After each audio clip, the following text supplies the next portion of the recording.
Okay, everyone ready? Here we go. Okay, we will now call this meeting of the Lowell Charter Township Planning Commission to order. First item on the agenda is roll call. Let the record reflect that all members of the Planning Commission are here and present. Before we go to the next item on the agenda, there's a couple of things I would like to speak to you about, just to clarify.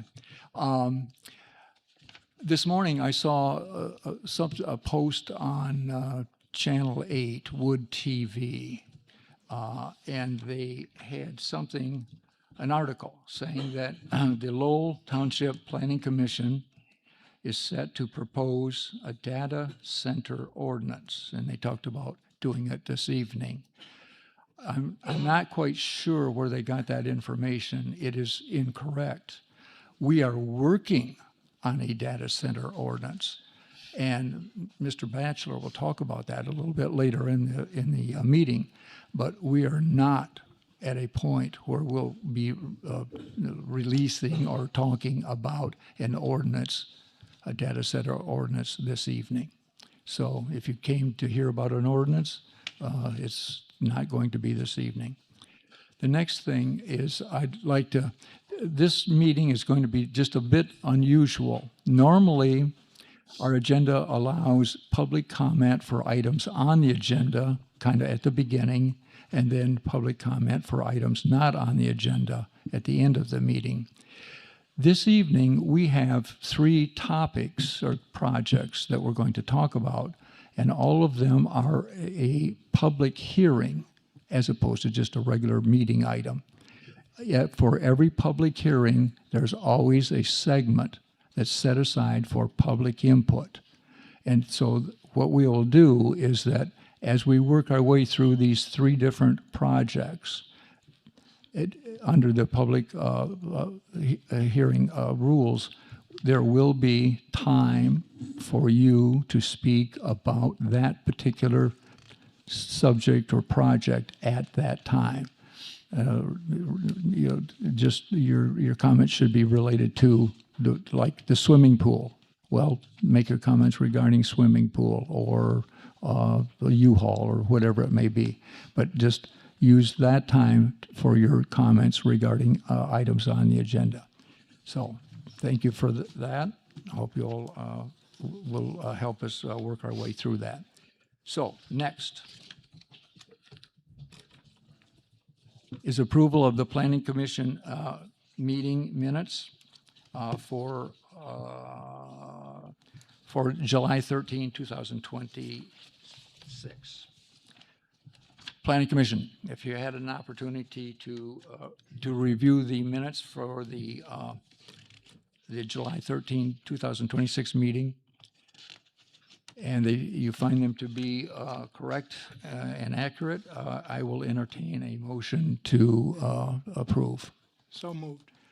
Move to approve the minutes of the July 13 meeting. Do I have a second? I'll second it. Moved and seconded to approve the minutes of the Planning Commission meeting of July 13, 2026. All in favor signify by saying aye. Aye. Opposed, nay. The minutes have been approved.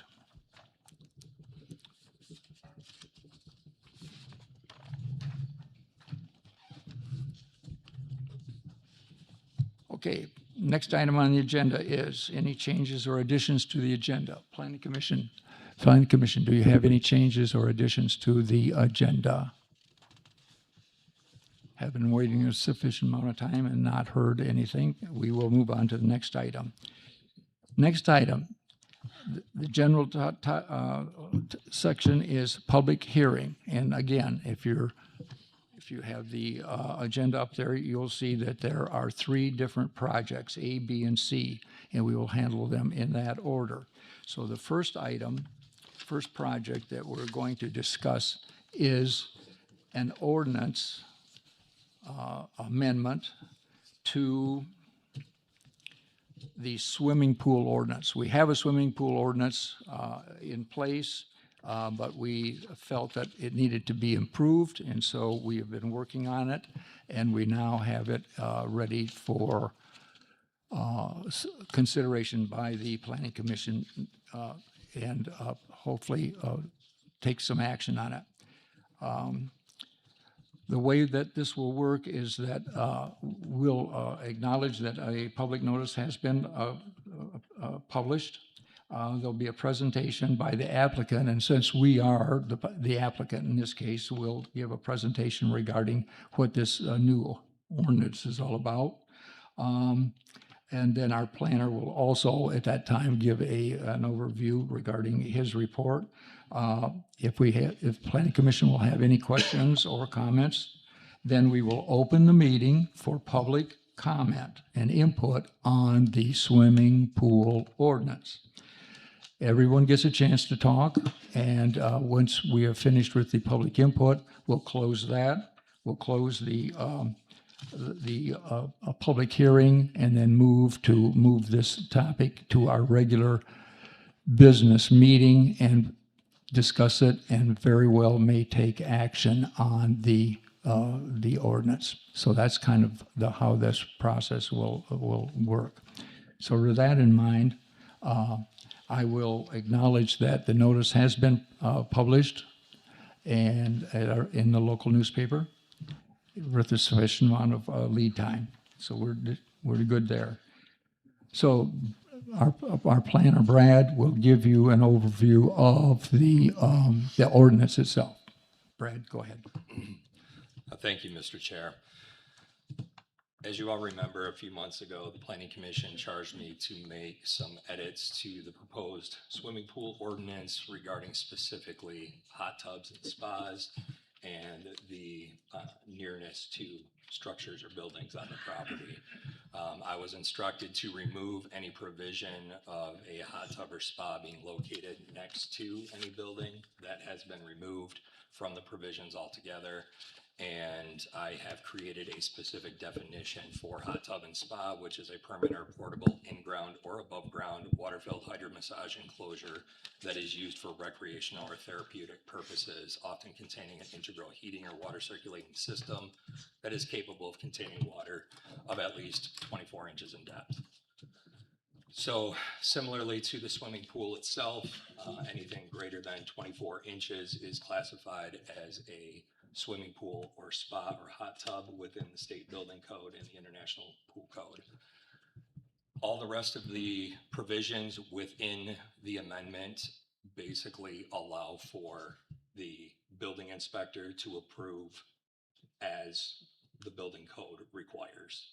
So no changes have been added specifically for setback distances from the side property lines, which still remain 10 feet.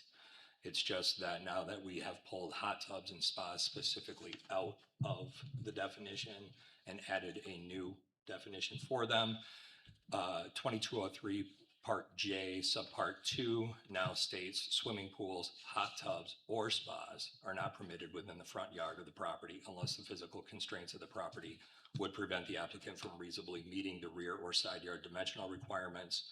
If so, the zoning administrator determines that this constraint would allow for a more suitable location of the swimming pool within the front yard. The swimming pool or hot tub or spa shall be no less than 50 feet from the front property line, and the setback distance provisions from any side yard line per section 230J1 above also applies. Those are the changes that have been made to this version. Okay, thank you. Okay, Planning Commission. You've had an opportunity to review the proposed ordinance. Do you have any questions, any comments, any input on the proposed ordinance? Again, basically the concern here is to protect the neighbors as far as the setbacks. What actually constitutes a swimming pool is more than just an enclosure with water in it, because there's usually attachments and things of that nature. But that's what this ordinance is designed to do, is to recognize that fact and protect the neighbors on the front and the backyards and even the front yards and that type of thing. So any other questions? I'm going to say it looks good, but I guess I want to clarify that this is ordinance we're just gonna make a recommendation to the board. Is that correct? That is correct. We only make a recommendation to the township board because it is a change. It's a new ordinance in effect. You are correct. Right. Okay. Anything else? Anything else? Okay. Okay, we will now open the public hearing for public input on the proposed swimming pool ordinance. We have a microphone over there, and so if you have any comments or input that you want to provide to us related to this swimming pool ordinance, now is the time to speak.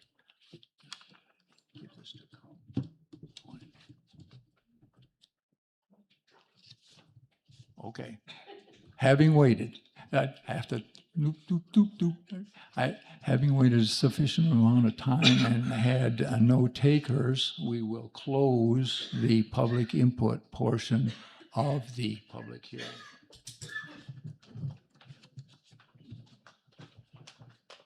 With that in mind, I am now going to close the public hearing itself. I now make a motion to move the swimming pool ordinance to our regular agenda. I move that we move the swimming pool ordinance to the regular agenda. Do I have a second? I'll second it. Okay, moved and seconded to move the swimming pool ordinance to the regular agenda. All in favor signify by saying aye. Aye. Opposed, nay. Okay.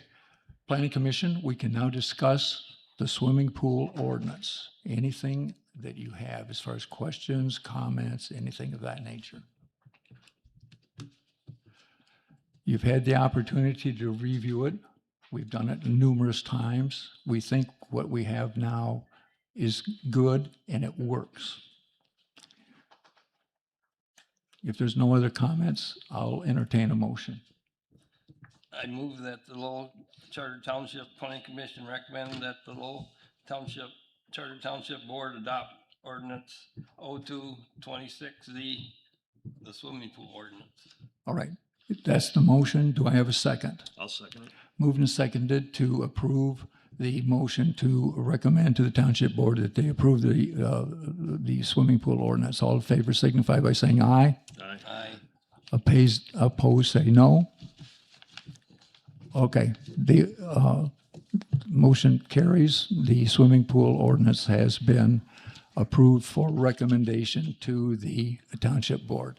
So at the next meeting of the Township Board, which will be next Monday, the swimming pool ordinance will be presented to them, and they have the final say-so, either yay or nay. It's okay. We'll go on to the next item.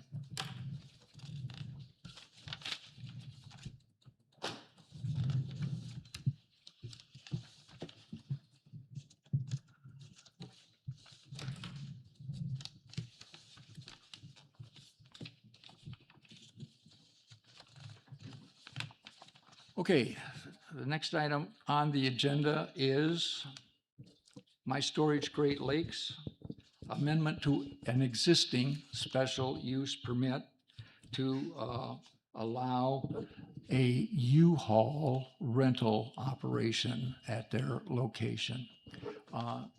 Is there anyone here from My Storage Great Lakes this evening? Anyone going? Oh, wait a minute. He's got his hand up. Oh, would you like to just come up and give us a brief overview? Right. Sure. Okay.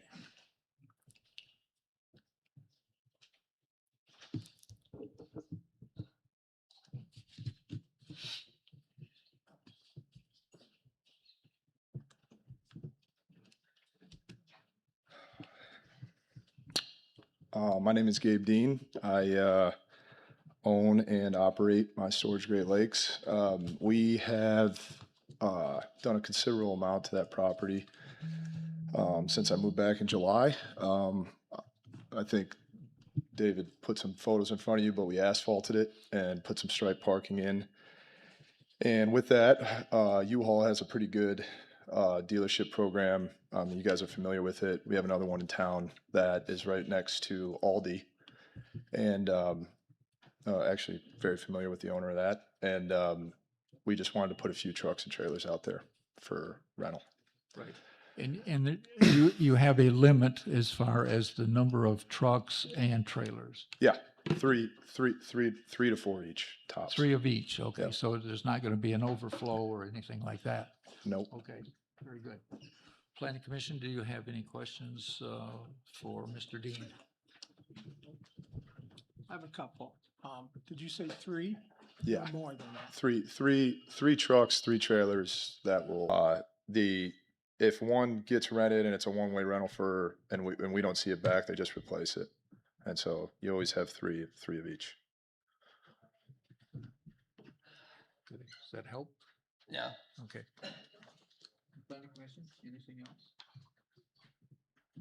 Okay, thank you, sir. That's Thank you. good. All right.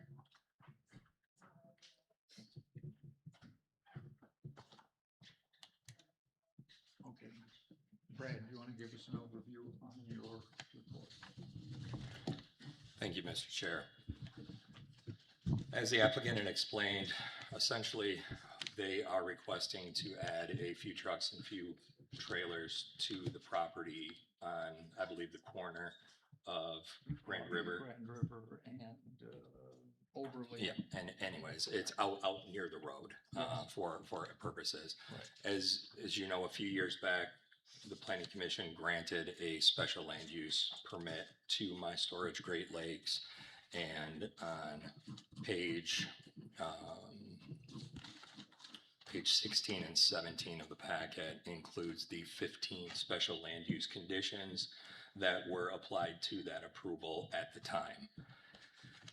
If you add an additional use to an approved special land use permit, you have to review it as a special land use approval again. So you all will have to run through the special land use approval standards and determine that those have been satisfactorily met or not for that. Essentially, I suggest that you review the conditions of the document as well. All of those conditions that were approved previously, I believe in 2002, are still applicable and will remain in effect upon even the addition that's added to this. The Planning Commission does have the authority to remove some of those conditions if they feel that they have been met at this point, and also add additional conditions for the additional use that has been added to the property. So this differs than traditional outdoor storage areas. This is a mini storage property site in effect. And if you think of what a traditional outdoor storage sense on the property would be, if someone was storing RVs or boats within a fenced in area. Our ordinance requires in those situations that those items must be screened with a fence and landscaping and things like that. This is a little bit different because they are proposing to do this as an additional use on the property. And as you know, the U-Haul truck and trailer itself almost self-advertises itself, and they always request that they are stuck out in a public location.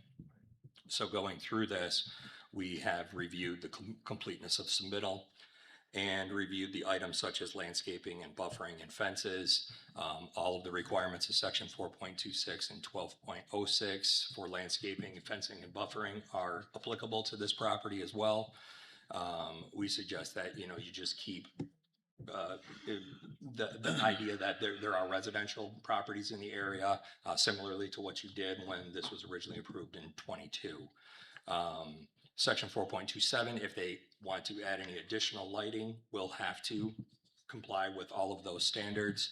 They are not proposing to add any new signage on the property, and the additional use does not allocate any additional off-street parking requirements for these uses. In fact, I believe they're planning on taking some of the existing parking lot space that was available to the former businesses that were in that secondary building, which are no longer there, and using that location specifically for these display of vehicles and trailers. All right, so, well, okay. So you want us to go through all of this conditions from the original special use permit? Review, I suggest that you just review through those conditions if you're not familiar with them. For example, I can run through them right now. Yes, let's. So the approval is basically granted upon the site plan that was submitted at the time. So this technically is a site plan amendment because they're adding the additional use to a different location on the property. It is also noted that the other businesses that were located in that other building on the property at that time are no longer in business, and that area has been cleaned up where those businesses were located. That is true. We did permit the project to be constructed in 2 phases at that time of approval. And the self-storage facility was limited to a total number of 70 storage units. Yes. They're not adding any additional storage units to the property. I don't know if they've met their full 70 on there. I believe they did. And therefore, that would be an example of one condition that you would choose to remain on there, or you may wish to remove it if it's been satisfied. All proposed landscaping illustrated on the supplied landscaping sheet as planted in 2021-22 must remain in effect. All items not utilized for the existing businesses on the site, such as vehicles, boats, equipment, trash, any other items, must be removed from the property before any other building permit is issued. That's done. That's done. Revise the site plan sheet C 3.1 to add 2 more parking spaces. They did that. They came back and submitted that information. A separate sign permit is required for any ground sign illumination. I believe they did install and receive a sign permit application approval. They did. The location of the existing dumpster east of the Noon Tire building, which was the eastern building on the property, may remain in the front yard provided that it was screened as noted. Noon Tire is no longer at that facility. Right. Exterior lights illustrated on the site plan may be installed at the discretion of the property owner, provided that the lights must comply with the photometric plan that was submitted, which was approved, so they cannot violate that. Right. Up to 2 storage units may be displayed within the front yard and shall be illustrated on the site plan. That is not the vehicles, that is Right. the storage units themselves. Right. Finished storage units may be stored outside on the west and east sides of the building, provided that no more than 10 of such units are there. This was because they were manufacturing these on site at the time, and they did need some place to store some of these facilities. Outside. We permitted up to 10 units maximum. That's true. Any new businesses other than My Storage Great Lakes Assembly of Storage Units businesses which were proposed to occupy that property and the occupied area by ProSeal shall be subject to planning commission approval to ensure the new proposed use is compatible with any existing use on site. You found that was at that time. However, this condition maintains them to that. The applicant shall submit 2 copies of the revised site plan set for signature. They have done that. That is on file at Township Hall, and that the special land use should be reviewed annually by the planning commission, which you do. Right. They basically are meeting all of the conditions from the original site, or from the original issuance of the special use permit. So when I was speaking towards landscaping, buffering and things, they have not submitted any additional landscaping plan. Therefore, the landscaping plan that was approved with the existing special land use permit is applicable presently and will remain in effect. Right. Therefore, they have to comply with that at all times. As best I know, they have. And it's probably wouldn't be conducive to what the applicant's proposing, but it's up to the planning commission, and they could also request that additional, landscaping be installed around the area where the trucks are. But that's at the planning commission's discretion. We can discuss that. Yes. Lighting, they're not proposing any new lighting as well. Therefore, they have to comply with the photometric plan that was submitted and approved. No signage, additional signage has been proposed for this. The vehicles themselves act as signage. Right.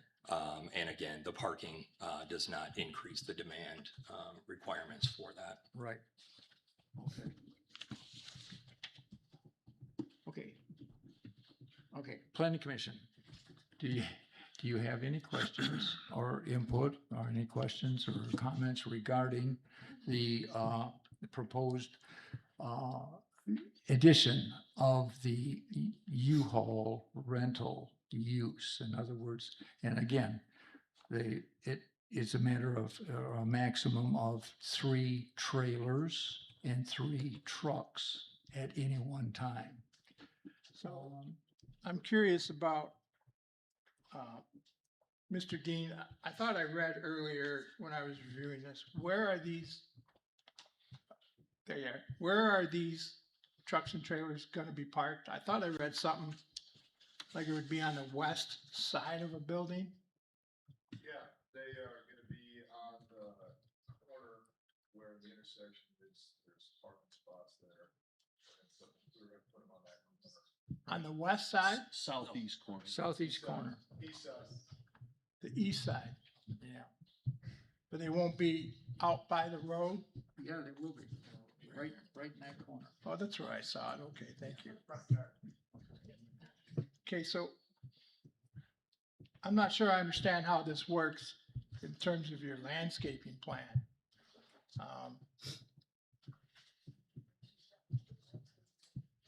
Can you explain that? Well, I mean, we have a requirement in your previous, if I understand it right, Mr. Chairman, that the landscaping be done to avoid people seeing what's happening on the property. And so bringing these U-Hauls in here and putting them out here, how does that comply with that?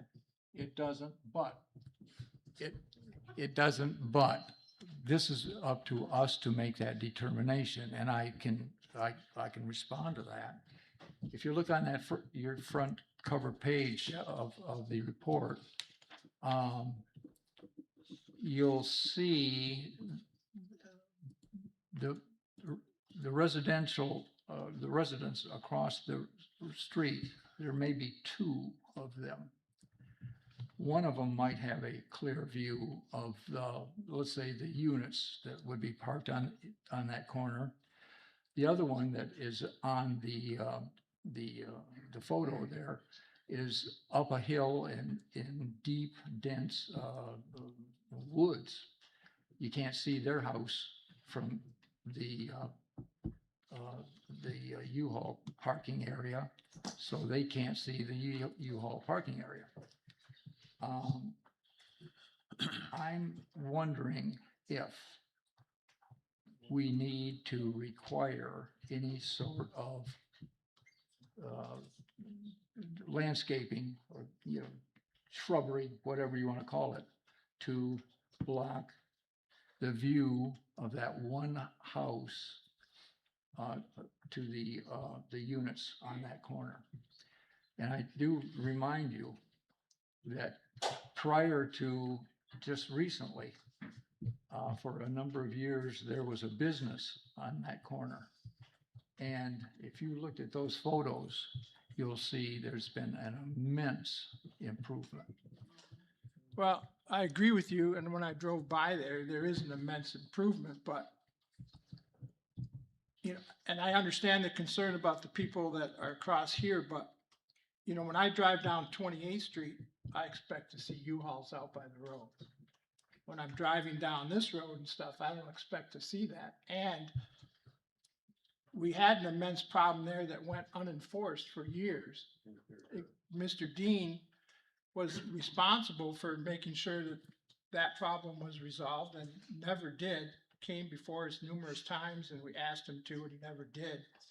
So to me, we're trading one eyesore for another. Well, folks, are you familiar with that corner? What was it like before?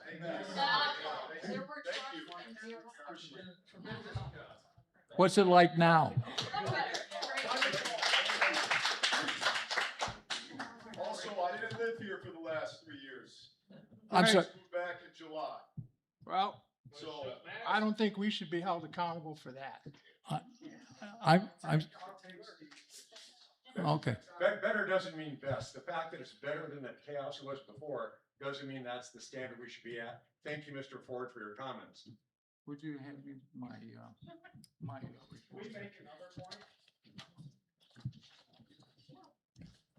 report? Well, we're not quite for public input yet, but just, okay, let us talk. You'll get your chance. You'll get your chance. All right. All right, so you're saying, well, here's my question. There's the one, house that has a view of that corner. Yeah, I was gonna say, There's the one house across the road, across Grand River, that has a view of that corner. That house is up on a hill, so they're looking down on that parking area. What type of landscaping do you suggest that would block the view so that that one house doesn't see the units on the corner? I would say I guess I'm not familiar with horticulture, but I'd say whatever it takes. To me, my second point, Mr. Chairman, as we're talking about this, is these trucks are supposed to serve as their own advertising. Doesn't a signage ordinance apply here Here, for what they can have there? I think that's a stretch, but that's okay. Signs on vehicles, signs a sign. You're out of order. Please wait till your turn. Will there be a public hearing? There will be a public hearing, yes. Also, he You're out of opened order that too. You're out of order. he You'll be opened time that to one. I talk, asked him for okay? feedback already. Let's So- try to keep it cordial like we've been, okay? This is the public hearing, and in a moment, right now, the conversation is amongst the planning commissioners, but you will all get an opportunity to speak. You know, so just let us work our way through this, okay? All right, so you're saying you want some landscaping on that corner. I just don't think that we should have to look at them in this particular location. This is something that belongs, up on M21 somewhere. Well, there is one that's already on M21, yeah. Well, I don't know what what the response would be on that, Like I said, there are that is a business corner. And there are the units, they have the storage units, they have the units that they manufacture and sell. And so Well, I'm not finding a real a problem with 6 units that have the name U-Haul on the side of them at that corner. well, David, I won't dispute that Mr. Dean has done a great job lately, since he came back to town, cleaning up that property and taking care of it. But I think, to me, the fact still remains that these trucks are, I guess I'm trying to find the right words here. I think that there are two things. I think that they're an eyesore, and I think that they're advertising, and that's a sign. So what do you recommend? I'm not sure. I've thought about it quite a bit today, but I mean, at the very least, I think that we should have him submit some sort of landscaping that protects that from others' views. From that one house? From that one house at a minimum. Have you seen that one house? I have. Looked at it last week.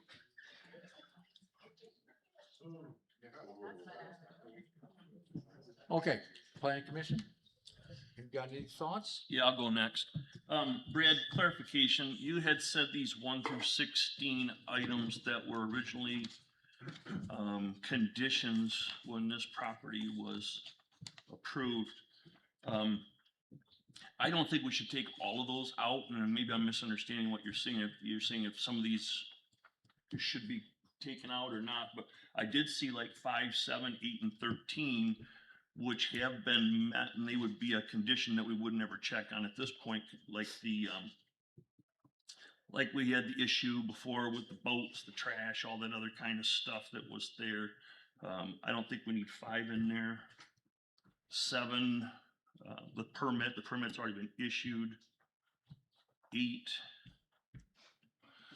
the noon tire thing, that's all out of there.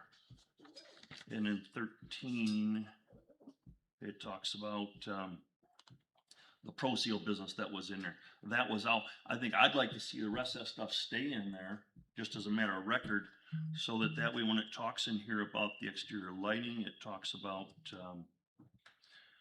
how many units can be in there, the 70 units, parking spaces, all this other kind of stuff, I think is important information to leave in there for going forward in the future. So if somebody needs to look back on this, they can see that. I will say too, I would like to second that. I mean, the place looks fantastic, you know, what it looks like now, fantastic.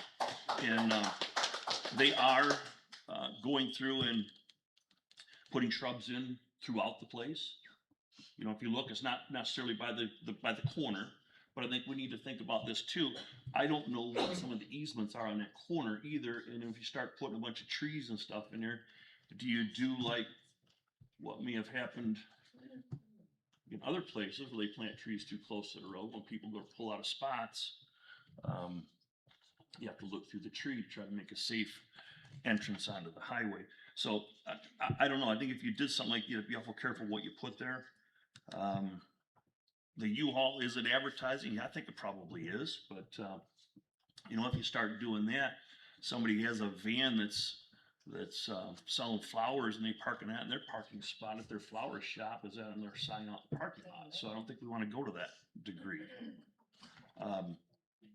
Also too, Brad, I noticed in here, there's no permit application in the packet. Was that typical? We don't get that in here? No, there was an application.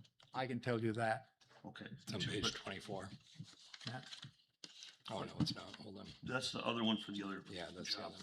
other one. So I just didn't see it in there. I just didn't know if that was something that was missed or not. So, They did submit one. I'm not sure why it isn't.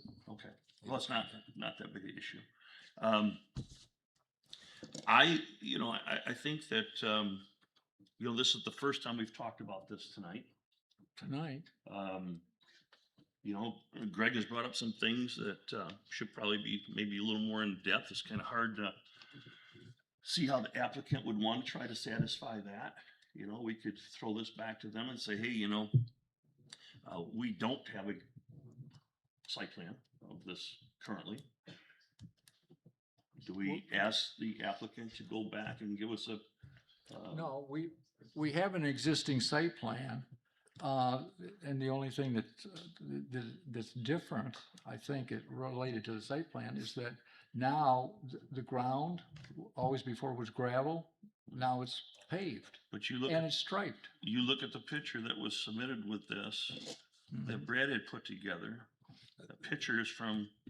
That's just an aerial photo from Right, the but I'm just county. saying, 24. it's no reflection of What of is, anything like it should be. And in my opinion, I think there should be a modern one there showing these spaces and so forth. I just gave you the photos.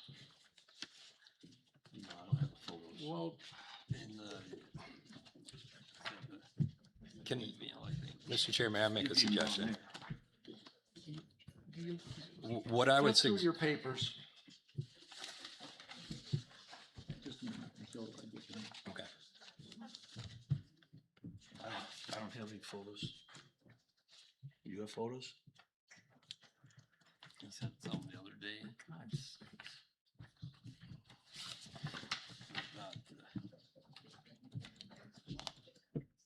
Oh, that.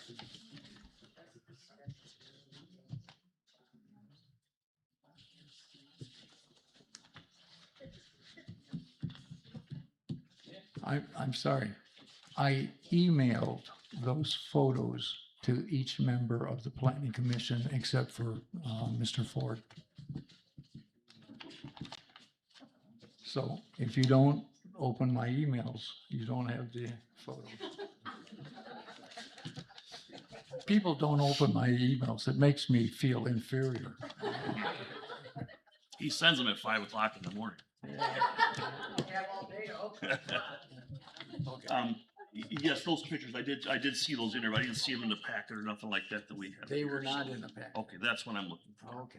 So, So does I- that help? I think it, well, if the rest of the folks want to add any comment to this, you gotta do public hearing yet on it too, so. I comment, well, I like, Mark's idea to take those 4 out of the, that don't need to be in anymore. But also on the landscaping, I don't know necessarily if you have to block the house, but I think it could decorate that corner up a little bit to make it look better, just as, just to look better. Better than it was? Well, now it's just grass and spots that it's missing and stuff too. I drove by there today and yes, it's a lot better than what it was, but, as this place, it could be, make it look better. Mr. Dean, they seem to be hung up on landscaping and making that corner a little nicer, pretty, right? I'll landscape it up. All right. Well, Brad, get involved in Could- that because there are some criteria on that. There are, and I was going to say what I would suggest is before we consider removing any of the current conditions, open the public hearing, listen to public comment, deliberate afterwards, review all of your special land use standards, determine what is satisfactorily met, what is still lacking, Sounds may good. need to come back next month with the installation of, No, I want to get this. so that would be my suggestion right now.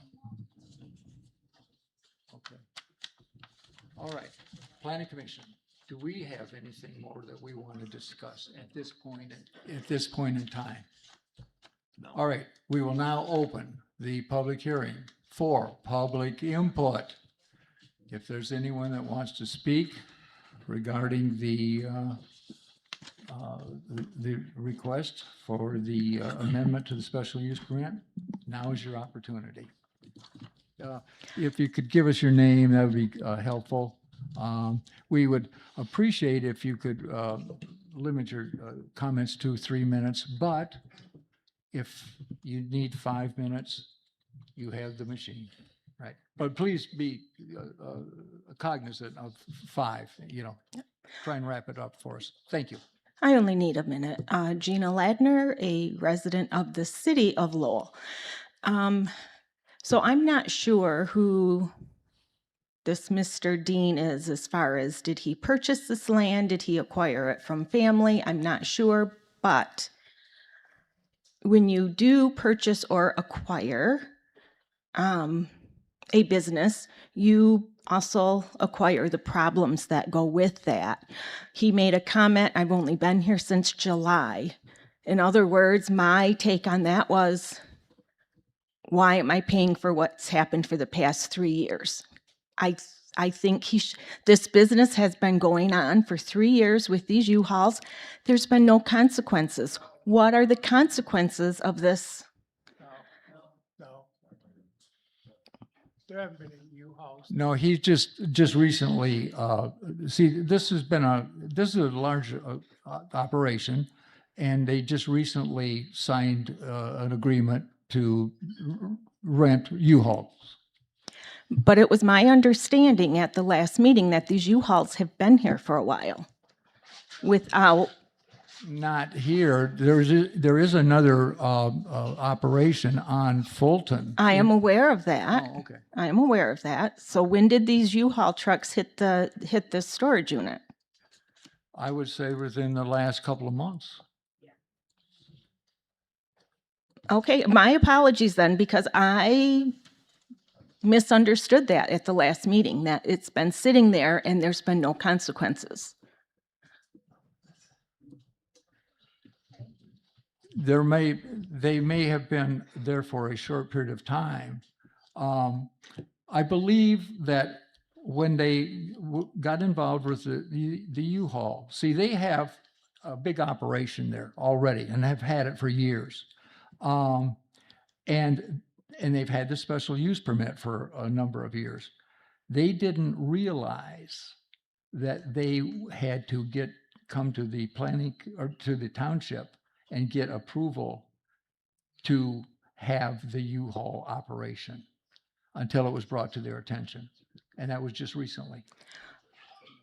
Okay, and then you said something earlier about for 3 years, the other guy had been approached. What was that? Well, there was a business there that had been there for a number of years. I don't even remember how many years. But it was a one-man operation, and it was very unorganized and messy, and there was a lot of debris in the yard and on that corner. It was just a bad-looking situation. Okay, well, thank you for explaining. All right, thank you.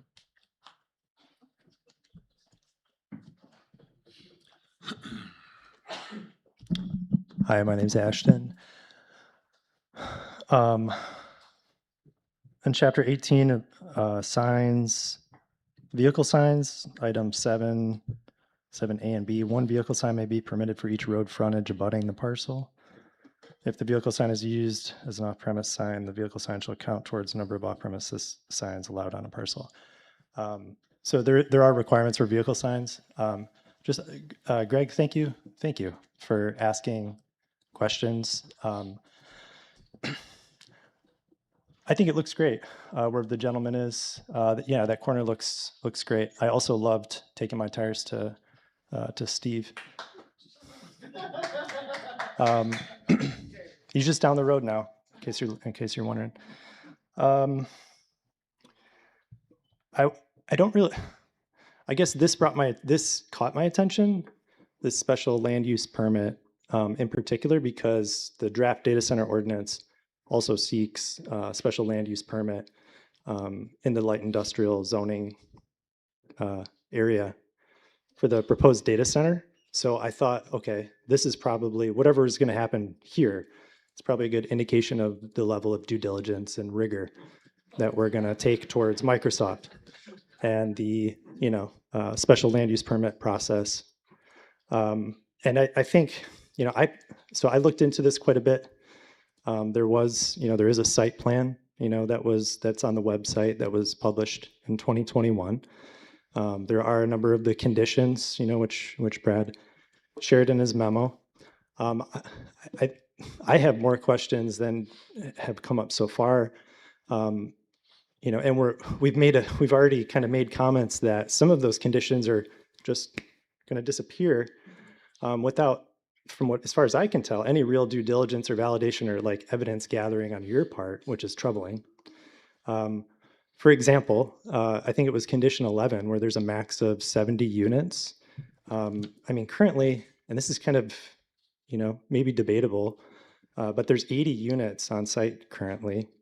10 of them are, on the south facing part of the property where there were.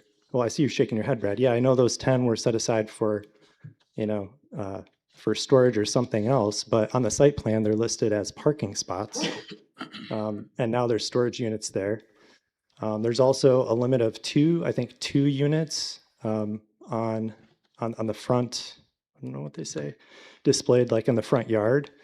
Currently, there's like 15 on the front yard. It's the corner parcel, so you have 2 front yards, right? One on the east, one on the south.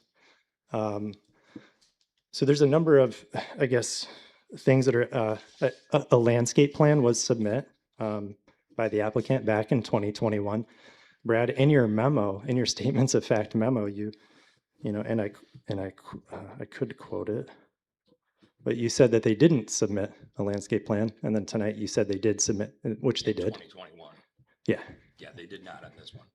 Yeah, still applies, but you're referencing the same site plan. Why would you not reference the same landscape? It was submit. In 2021. Yeah, and still applicable, just like the site plan is. Yeah, same logic. Correct. Yeah. So I don't know why we wouldn't hold them to the standard of the landscape plan, which has already been submit.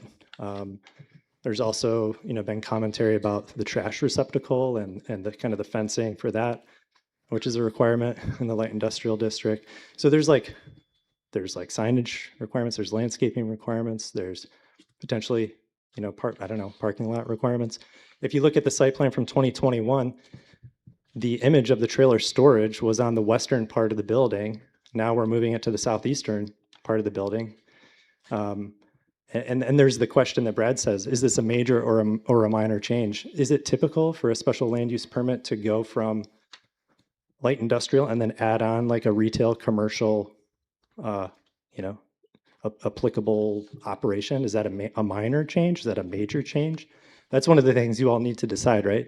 Everything is a major change here. That's why we're having a public hearing. If it were a minor change, there would not have to be a public hearing.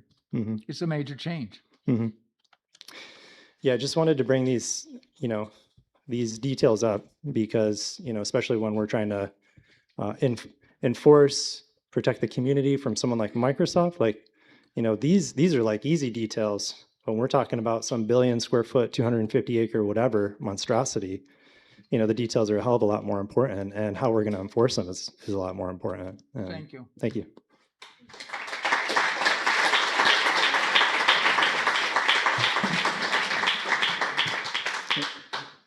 My name's Rob Schroeder, and I don't really care about Mr. Dean's business.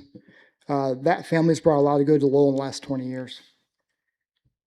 There's little doubt that the property's been improved, paved, painted, and looks better in the last 20 years since I've seen it.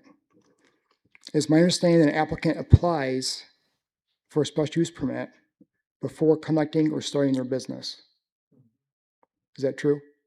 Well, I didn't quite understand everything. It is my understanding that an applicant applies for a special use permit before conducting or starting their business. Mark is nodding yes. That's correct. Okay. So tonight you've spoken as if they are proposing to start this business. You follow me, Dave? No, I'm Tonight- having a hard time understanding you. Tonight you are acting as if they're proposing to start this business, Right? right? Okay. Google reviews show, in fact, it's been going on since May. I actually drive by several times a day. There have been several trucks and trailers there for months, although they've most recently been hidden in recent weeks behind the storage units.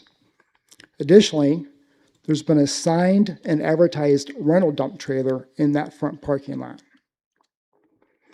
What I do care about is how this planning commission uniformly enforces special use permits and alterations to them. This is the same for enforcement of township ordinances. The chief zoning administrator, Jerry Hale, was here tonight earlier. If you're not going to enforce these special use permits, how can we expect you to enforce them for Microsoft?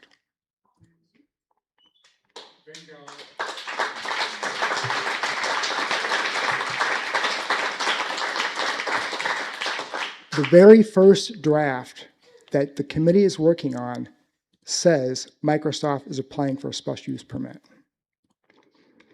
It could be argued by this planning commission that they made an improvement to the business park property as well. That shouldn't give Microsoft a free pass. Is this policy that we can act and then request forgiveness? How would that work with a data center? Thanks.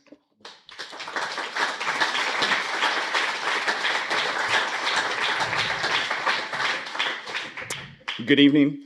Jason Dodge, Lowell Township resident. I'm just going to speak out as a fellow small business owner in West Michigan in support of Mr. Dean and what he's doing. I think you definitely got, the community support that corner has been cleaned up significantly. I don't have history here from 13 years ago when we first moved here, but I think that we can all agree that that area has been cleaned up. I'm not going to argue what they have and what they haven't done. And I think Ashton and a few others, we agree on a number of things. There's some things I'm going to stand here and go, I'm not going to split hairs over this as a business owner. I'm not going to argue over the fact that somebody can't have a truck with U-Haul on the side of it. When was the last time you drove by a U-Haul and went, oh God, I got to rent a truck?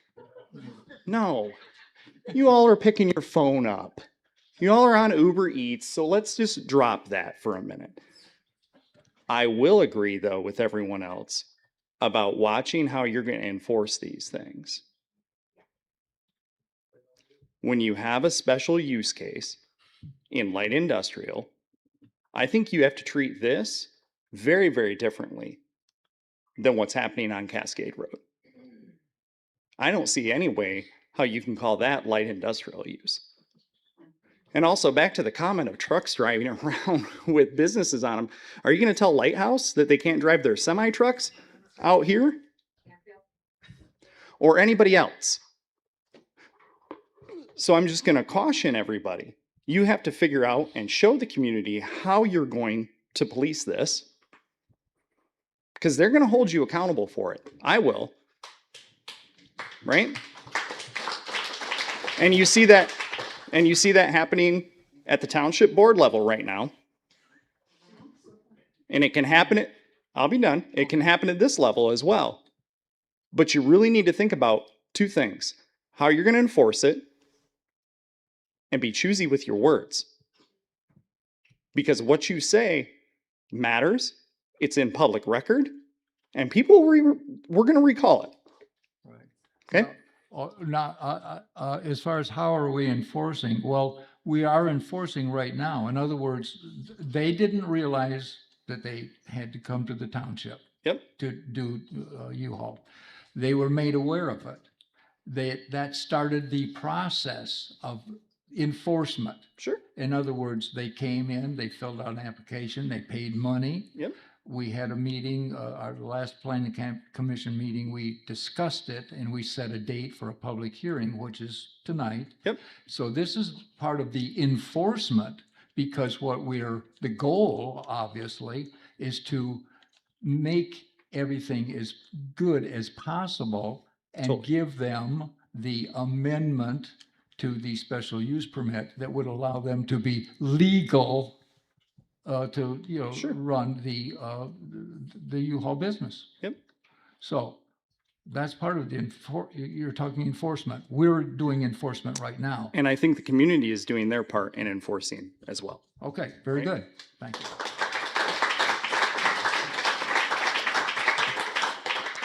Nicole Beery, Township resident. My question, kind of what Jason alluded to, like no one's driving by asking for a U-Haul on site, on the spot. Is there a reason they can't be parked behind the building and just eliminate all of this discussion? There you go. It just seems like an easy solution to this problem.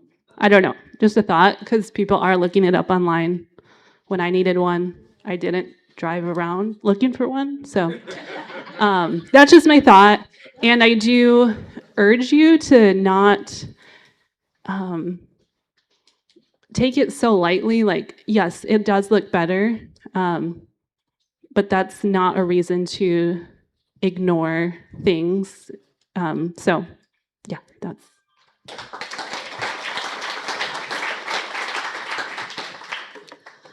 My name is Nicole Rhonda, and y'all know me.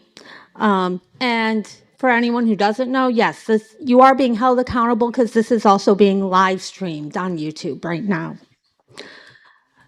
We're upset because there's been a lot of lack of transparency. However, I actually support this business owner in this instance. First of all, has anyone actually looked at the newer U-Haul trucks? They're actually beautiful. I've been sitting here reading the signage guidelines, and the signage guidelines, fine. You don't want a truck? They can put a 25-foot tall sign out there that says U-Haul. If you don't want them parking their truck there or want it blocked by landscaping, except those signages don't have to be blocked by landscaping. We're not talking items that are an eyesore like the hazardous waste that Noon Tire had piles of. And as someone that comes from a long line of family that own a tire company, I know that is considered hazardous materials that has to have proper waste disposal. It was not. They have followed and improved that site as well as the community. You know, helping businesses to make people aware that they have resources there is something that our community does need. So we do need things like signs and vehicles, as was stated. Are you going to tell Lighthouse that they can't park their trucks in a dock because it's visible from the road? Or a house down the street might see their semi-trailer?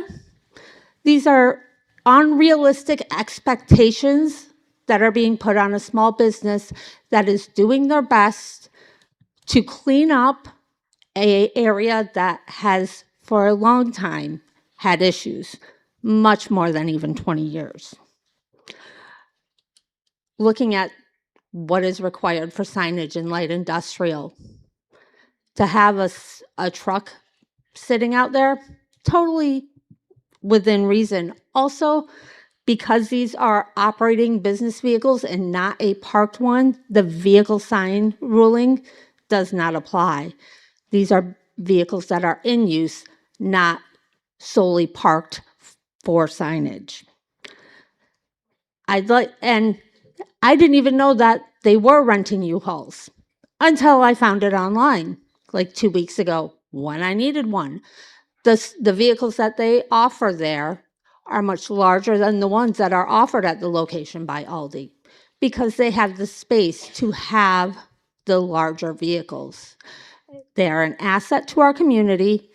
I would like to support them, and I would like you to do your due diligence and things like reading our signage regulations in Chapter 18 that I was able to do while sitting here, and realize that we don't have to block everything with landscaping. Thank you.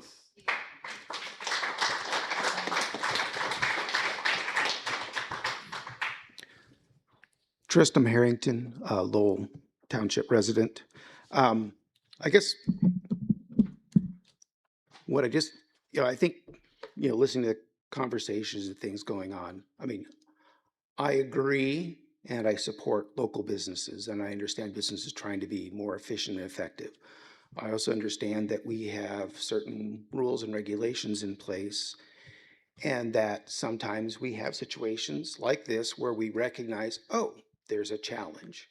So my understanding is that part of that is like, hey, this is where we're at. Yes, you need to go in and submit. Come in, thank you for submitting. In the meantime, until this gets worked through and finalized, would you be able to, as was mentioned, park your trucks over here or do something else from that standpoint? Also, the rules and laws are progressing as we learn things. So if we sit there and say, oh, what is this issue with trucks and the signage on the trucks? Where can they be? Where can they not be? What does that mean? It's a great opportunity, I understand, for you guys to review that and say, hey, do we need to make some adjustments in this for some of these situations? It's a new experience, a new opportunity. So I appreciate that. The other comments that are being made on how we deal with this, I think the concern is precedent. So for the most of our existence, we're a small town, small community. We handle things, we work things through. We try to be helpful because we want the community to succeed. The challenge comes when you have somebody like Microsoft with deep pockets and lots of lawyers. They're going to look for precedents. And they're going to say, hey, we noticed you did this in this precedent. Are they going to take advantage of that? So I think it's the reason why the community is asking to take a higher level than we've had to in the past, just because there's a concern of what precedents may be set when Microsoft and their attorneys come in and say, hey, you gave this guy a break. Okay, so we're a little bit bigger. Why can't you give us the same concessions and understanding and things like that? So I think that's what we're trying to convey to the board. So we appreciate that. And so I just wanted to kind of bring those things up because I think we're now in a new age, and with Microsoft here, it changes a lot of how we do. We have to really focus on some of the details that we didn't necessarily have to because we were a community of friends and people. So I appreciate your time. So thank you.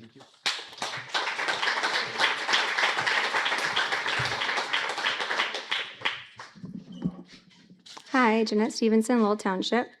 For special land use applications, permits, and public hearings, when it comes to a situation like tonight, is there a process for neighboring properties to be notified that there's going to be, that they're applying for some sort of a change to their special land use permit?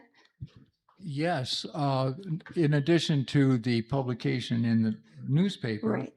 I believe it's every resident or address within 300 feet, 100 yards of the location of the place gets a letter. So that would have happened already then? Yes, Yeah. it has to go out in advance of the public hearing.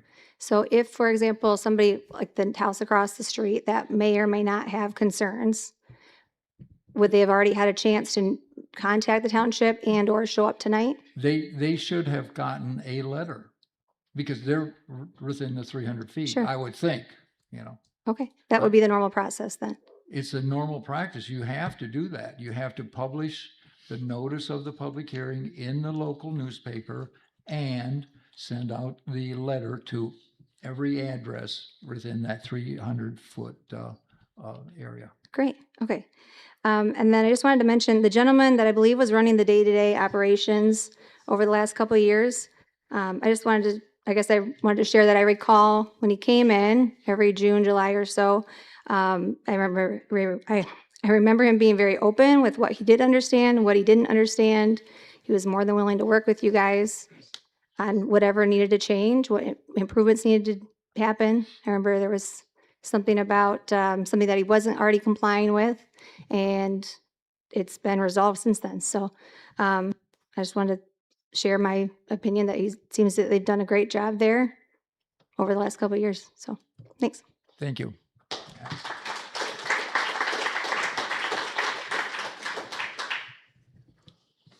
Good evening. My name is Dave. I want to thank the chair for responding to questions. We've had lots of go back and forth, 3 trucks and 3 trailers. When questions about the 256-acre development come, I hope there's response back and forth. I haven't seen too many responses to questions from the audience regarding a much more important development. Thank you. Thank you.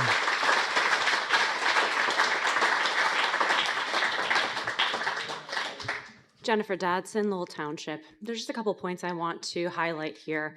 Listening to you guys go back and forth, there were 3 things that I think are particularly relevant. 1 is that it's an eyesore. 2 is that you don't expect to see it when you're driving down a nice farming community's street. And 3rd is you genuinely care about how the person that lives around it feels about it.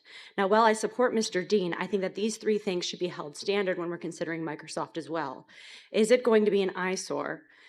Do you expect to see it when driving down a farming community's road?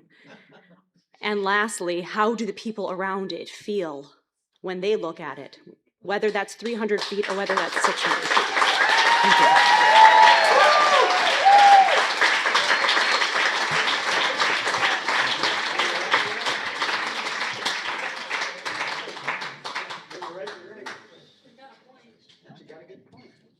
Oh, okay. Okay. Is there anyone else that wants to make comment regarding the request related to the U-Haul rental operation at this facility? Coach D was awesome. Okay. Okay, going once, going twice, going thrice, okay. All right, we will close the public input portion of the public hearing. But stay tuned, because it sounds like it's going to get interesting. Okay, Brad, did you want? I I just suggest that the planning commission review those conditions. If you plan to remove some, I suggest that the only reason they should be removed is because they were satisfied for that particular site plan. However, they may still be applicable to the addition to the site plan and therefore should be applied. If you want to add additional conditions to the property as well, that's something that you can do. Also, please go through all the standards and put on record that the planning commission feels that they have been satisfactorily met. What's the standards? Well, Mr. Chair, I'd like to suggest, I don't know if everybody heard it, but I thought Mr. Dean said something in the back that he'll move these trucks.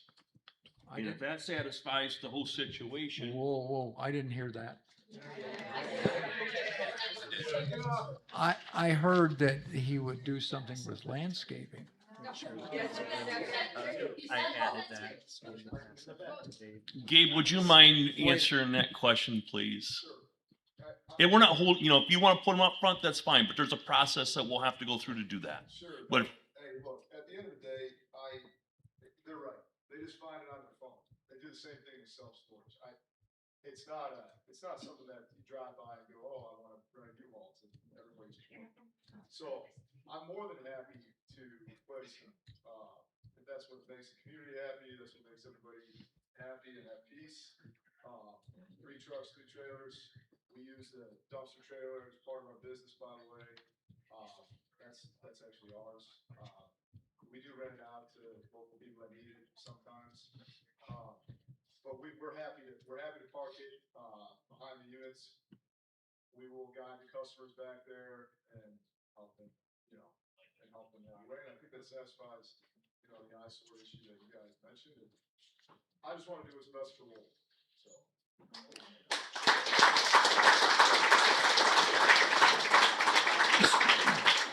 So I think with that being said, I think we've already got the application for it. I would ask that Mr. Dean bring us in a revised site plan of where these U-Hauls will be put. And then we table this until our meeting Oh, no. next month. No. Okay.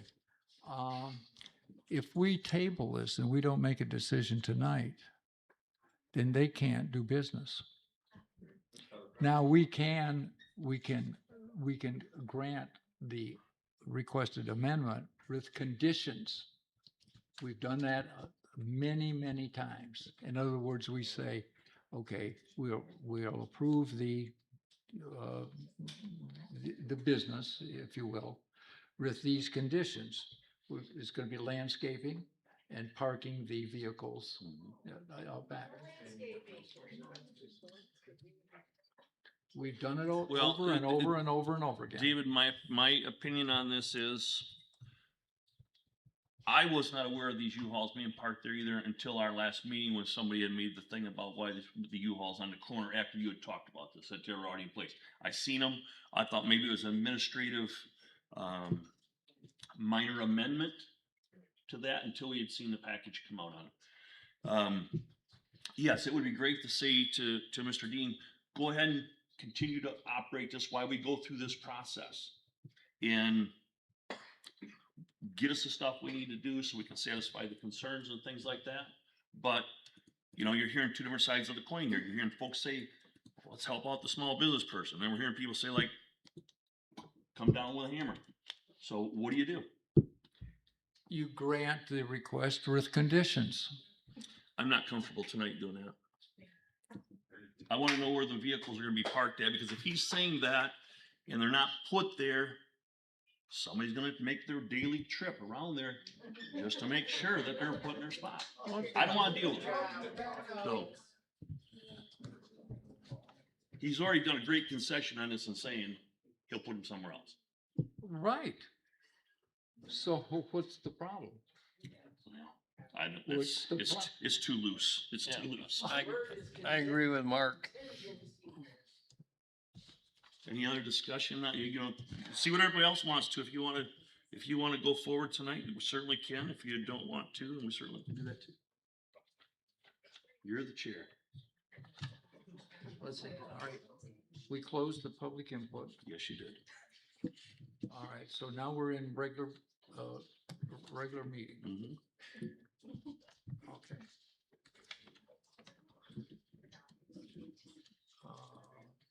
Okay, I tell you what we're gonna do. Um, He'll talk in the microphone when he's done writing. Yeah, just a second, folks. Okay. All right.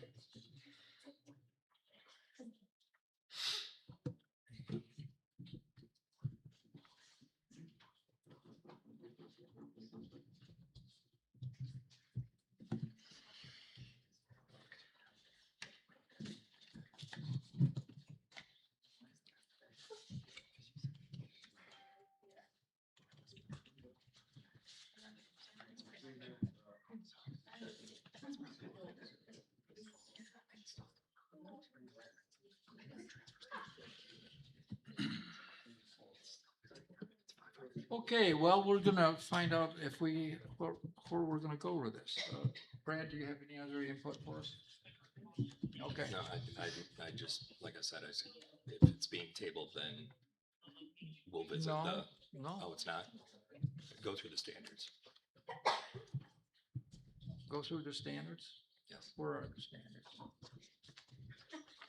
What page? Well, page 4.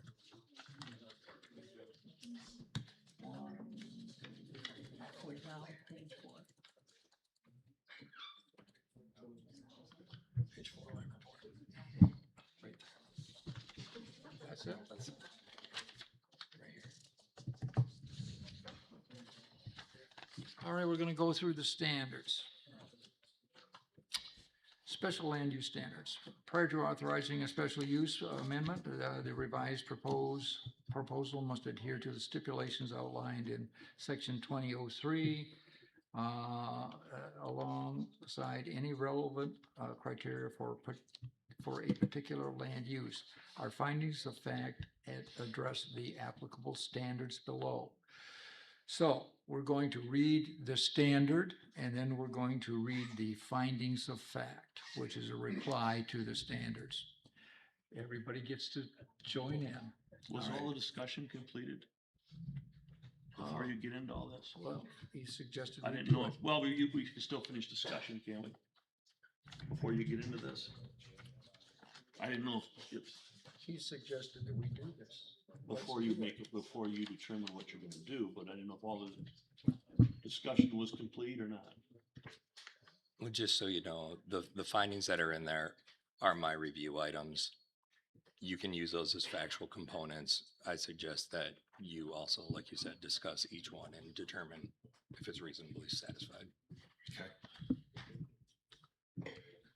The special land use shall be established, designed, and operated so as not to substantially adversely affect adjoining or nearby lands or any of their uses. It will be compatible with the area's character in which the special land use is proposed. Findings of fact. The applicant's proposal does not include any new buildings or site changes. The site modifications are confined to accommodating the external storage of 3 trucks and 3 trailers. The aforementioned observations suggest that improved landscaping could be beneficial for shielding homes on the Grand River Drive from the new outdoor storage location. The Planning Commission might consider discussing screening and stipulating enhanced landscaping in the approval conditions. Now, the applicant has said that he will do something with landscaping. What do you want him to do? What do you want him to do? He needs to put it on a site plan. What do you want us to do? You're making him create a new site plan Well, for, well, Dave, what if he tells me he's gonna put a pine tree 10 feet over this way and 10 feet from that way and 5 degrees south? I mean, I don't know what that means. you're gonna make him, I don't wanna make him do that. I'm just saying the thing of it is, we need to, if we're gonna do this, we need to update the site plan. if the he's going to. So, I mean, if we don't wanna have him update the screening and all this kind of stuff, I guess at that point, we say we don't need to require it. Well, he's already said he would do it. So, yeah, he said he would do some landscaping. I guess at this point, then you say, yes, we agree that he's gonna do the landscaping, what he does, right? That's possible. Well, if you wanna make that a condition, he has to do some type of landscaping to that corner, then, I could live with that, at least that, but I'm still gonna wanna see, how it's gonna be done. You may want to suggest having the applicant, if he's going to be resubmitting a site plan with the location of the proposed vehicles, to see exactly where he's putting those vehicles. Is he gonna put- This is a whole new site. Can you use the microphone? Well, I'm talking to you, okay. Yeah, you're talking about making these folks pay for a whole new site plan. Do you know how much that costs? Just for, we're gonna put a few bushes here and we're gonna move our trucks around the corner. I think you can pretty easily just, I Yes. think you can just revise the existing site plan Correct. and just show us on the existing site plan where the trucks are gonna be and what plantings would be on the corner. Doesn't need to do an entire site plan. Just revise the one he has and submit it. Okay.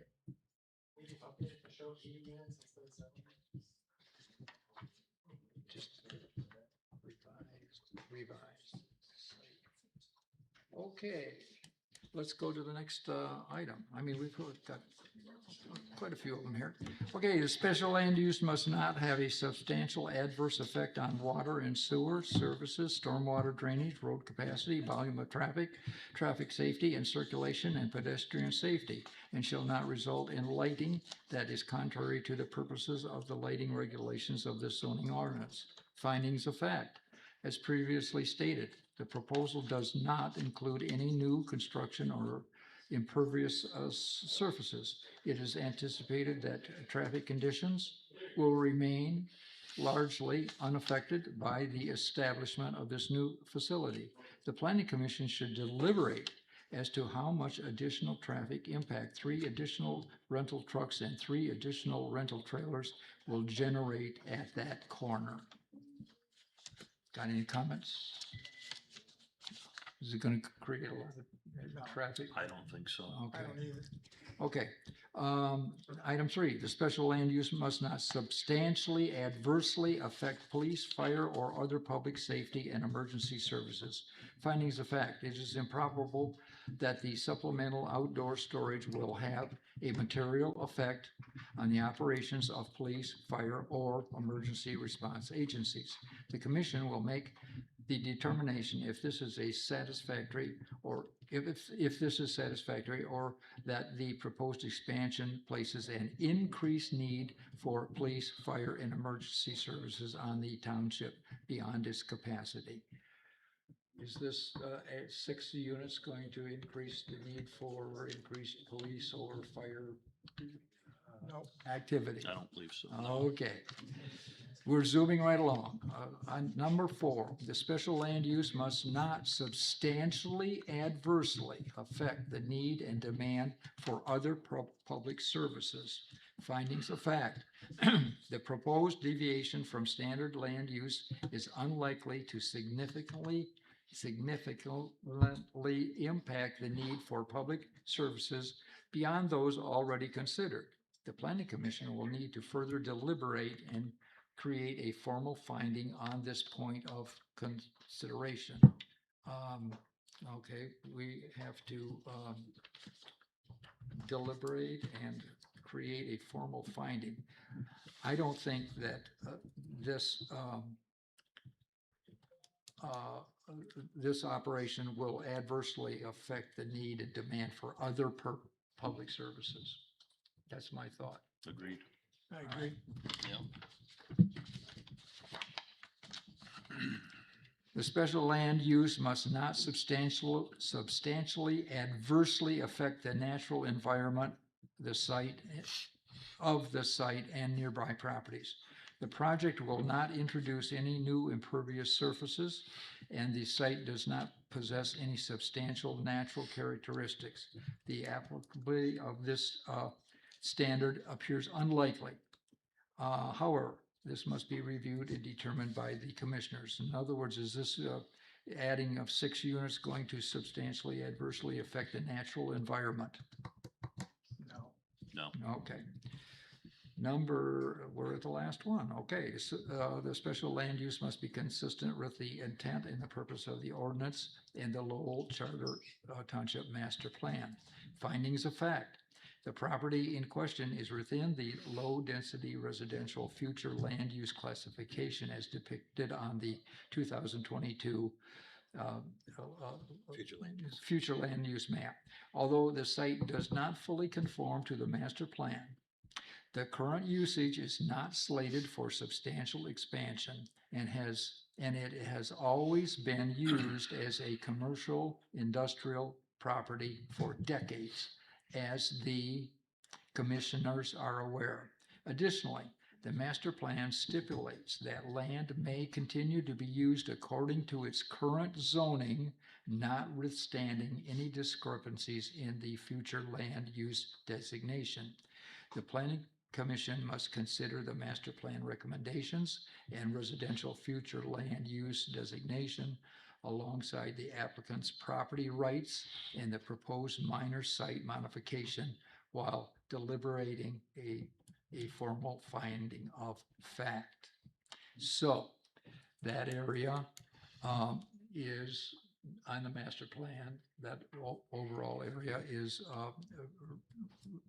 low density residential, but it has always, as long as I can remember, been an operation, a light industrial operation. Do we want to change something? Do we want to change anything about that on that particular talk? I don't think we want to say, well, master plan says it's supposed to be a residential, and so you have to move, Right. or whatever. All right. Okay. So we've gone through that. We've got our public input. Okay, I just want to summarize. Okay. Planning commissioners agreed that standard 1 has not been satisfied at this time period and should be brought back at the next planning commission meeting with an amended site plan for the commissioners' review before they agree that the property is satisfactorily meets the standards and requirements. Standard 2 was determined to be satisfactorily met. Standard 3 was determined to be satisfactorily met. Standard 4 satisfactorily met. Standard 5 satisfactorily met. And standard 6 satisfactorily met. Right. And so repeat number 1 for me again. Number 1. At this time, it has been determined not to be satisfactorily met. Therefore, the planning commission has requested the applicant to bring back a site plan amendment at the next planning commission meeting for further review to make their determination if it has been satisfactorily met. Sounds good to me. That's right. Just a second. Okay. So, planning commissioners, do you have any other comments? Any other input? Because I'm ready to make a motion. I just want to state that, I'm good with the trucks being up front, or I'm good with the trucks being up back. It just has to it just has to be shown on the site plan. I think I think this whole thing should go back to the applicant. I think they should bring us back. It doesn't have to be, totally redone. We're talking about the U-Haul part. We're not talking about any other part of the facility, just the part where the U-Haul is. So now you want, well, say, item number 1, like Brad just said, number 1 is not satisfied. right. So I can how are we have- going to satisfy? because I'm going to make it a condition. Okay, all right, I'm going to make a motion. And then we can discuss it, okay? I move that the Lowell Township Planning Commission approve an amendment to the My Storage Great Lakes Special Use Permit issued in July 2021 to allow a U-Haul rental operation at 13565 Grand River Drive Southeast, Lowell, Michigan, with the following conditions. Maximum number of trailers allowed is 3. Maximum number of vehicles allowed is 3. Landscaping must be done on the southeast corner of the property. The trucks and trailers must be parked off from the corner. And those items must be presented to the Planning Commission with a revised site plan. Off from the corners ambiguous. Must be parked off the, well, that's what the concern was. They're on the corner and they're, you know, they're violating someone's sensibilities, you know? So, Mr. Chair, if I may, you're making a motion for approval. However, if you're asking the applicant to come back next month to verify that they've met your condition before an approval is given, you're really suggesting a tentative approval determining on the results of what was requested to be returned for review. Well, in the past, we have made we've made a decision with conditions. So I'm not sure. My point is that it was agreed upon that they should bring back an amended site plan for review and approval at the next meeting. Well, if they can, that gives them 30 days. You know, I don't know. Can they get that done in 30 days? That's up to the applicant. He will have to do that. However, it's at this point, it would still be a tentative approval, waiting to make sure that that is verified, that has been. What I don't want to do is say, you can't do business for the next 30 days. It appears he's already been doing business. Well, okay, but they've stopped until, you know, we resolve the issue. I'm trying to resolve the issue. Okay, I made a motion. Do I have a second?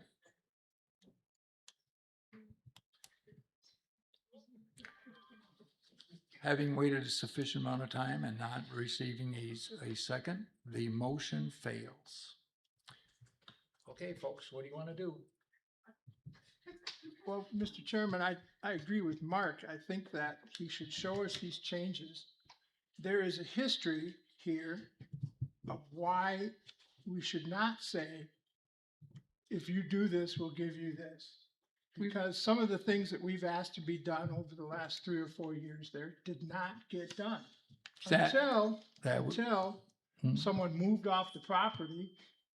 So I agree with Mark. I think that he should put it on the plans. We should, and hopefully by the time he turns the plans in, the work is done. Show us where the trucks are going to be parked and do the landscape. That's exactly what this motion. But it shouldn't be conditional, Mr. Chairman, excuse me, but it shouldn't be conditional on him getting approval tonight. He does not have a history of doing what he says he will do. No.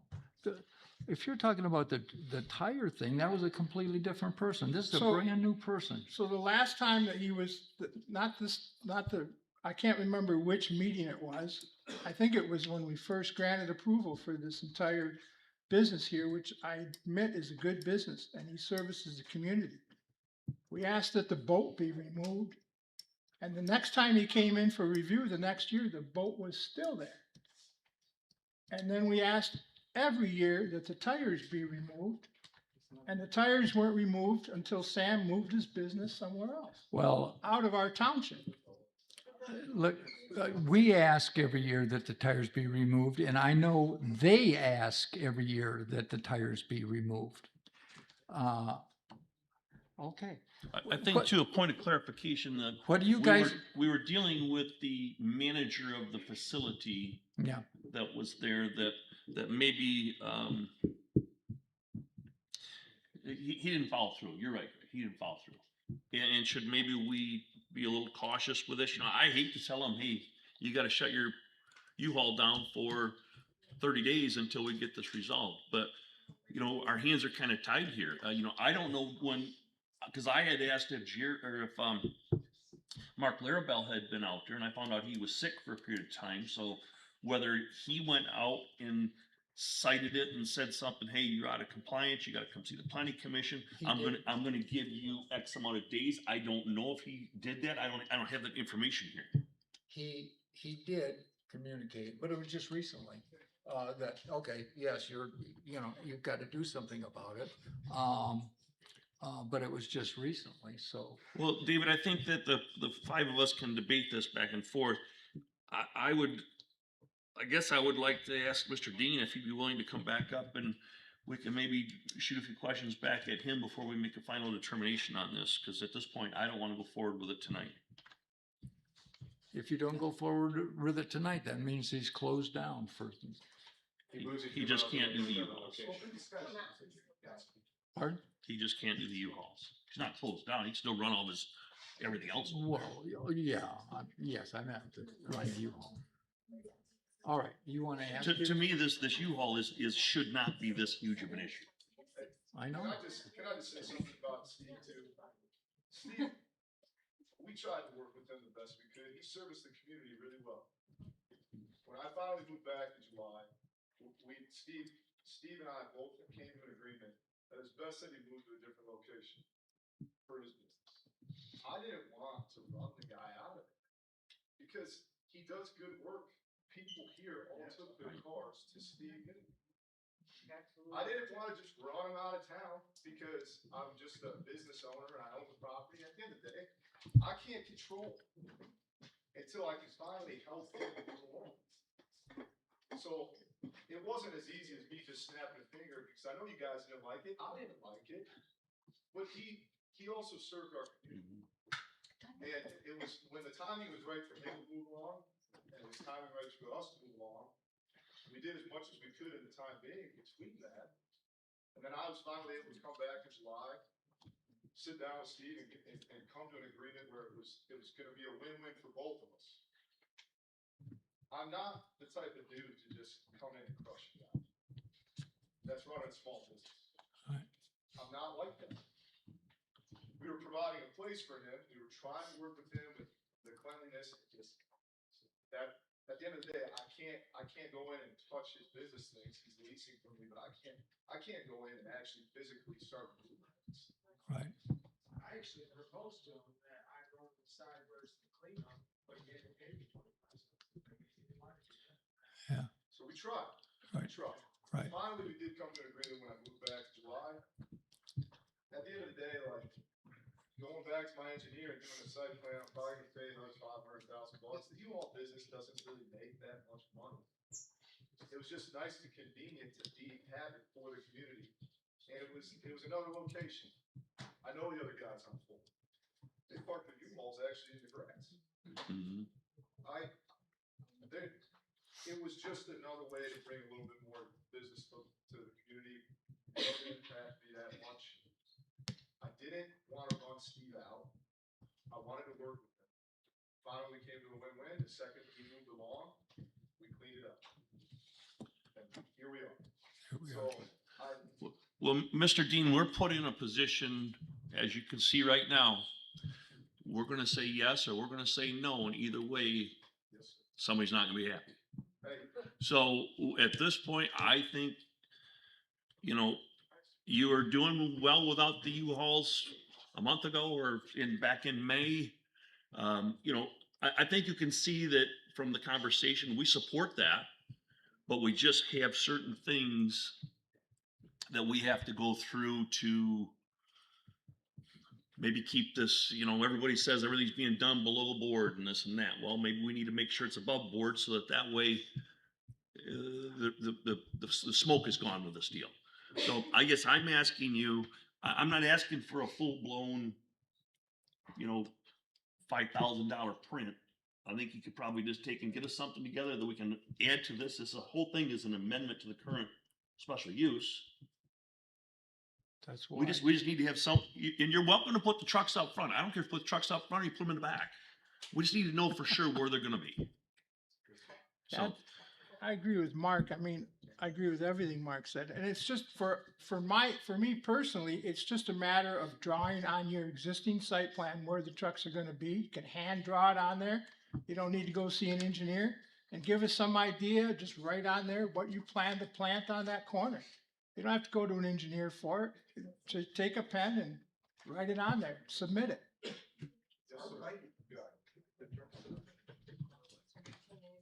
Okay, so now everybody, let's make sure everybody's on the same boat here. They can park the trucks in that southeast corner, in the front corner. if that's where he wants to put them. Okay, you say yes. What do you say? Yep. You say, Bill? Yeah. Okay. Great. I've been persuaded that that's fine. Okay. Whoa. All right. So all we need to know is all right. And David, you're right on and putting that down as a condition. Yes, we used to be able to do that. And I thought it worked very, very well. It worked great with the applicant because the applicant knew that these are the conditions that had to be completed and this and that before they were gonna be issued a building permit or any of those types of things. Like, this is not gonna have a permit tied to it. I totally believe that Mr. Dean telling us that he's gonna get this done, he's gonna get it done. I think we've got a different, Yeah. I think we've got a different person we're dealing with here than we were before. I agree with you. So, All right. you know, if we could do the condition and still let him do this till he gets this in and we look at it next month, but Brad seems to have some concerns about this being whatever you're calling it. But I just think the simplest thing to do is just to table it till next month, have him bring the site plan in and He's out of, he cannot do U-Haul. unfortunately, I'm the bad guy, I guess, unfortunately. You don't want to. I'd love to work with him, David, but you tell me how we can do it.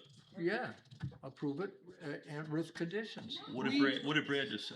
We have done conditions of many times, many times. We've done approvals with conditions. What makes this different? Microsoft's coming to. May I? What makes this different?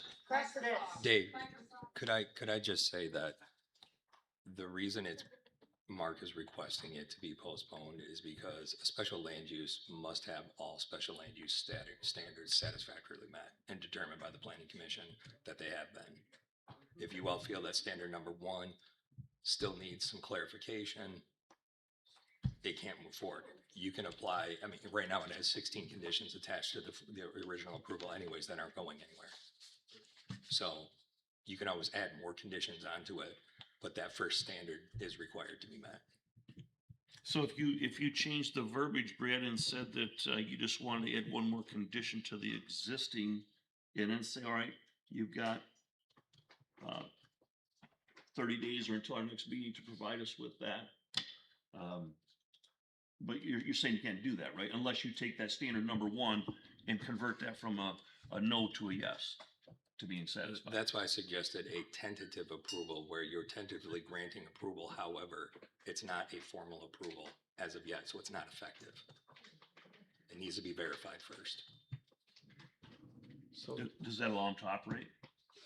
So does a temporary approval allow them to rent U-Haul? No. Doesn't do anything for them. Okay. Okay. I would like to make a motion, if I may, Chairman, Yes. to postpone, to table the request from My Great Lakes U-Haul until our next meeting, and ask the applicant to bring in a modified current site plan and what they wish to do with where the U-Haul trucks will be parked, and if they feel they want to put any type of landscaping there, and I guess I would leave it up to their discretion. That's something where the traffic can still see, you know, plenty around the corner, all that kind of thing. There's pine trees that are already planted there. So that's my motion. Okay, motion's been made to table for a month. And I don't know what the date of our next meeting is going to be, September or something or other. 14th. September 14. Table until September 14 with the understanding that the applicant will bring us a site plan showing the placement of the vehicle and trailer units and also a landscaping plan. Do we have a second? Second. Moved and seconded to table the request to amend the special use permit until September 14th. All in favor signify by saying aye. Aye. Opposed, say no. No. I'm outvoted. We'll see you next month.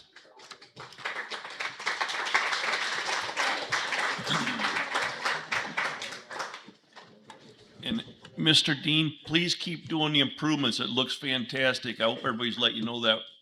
You know, just, it does look great. Thank you, and sorry to put you through this, but at this point, this is where we're at. Thank you.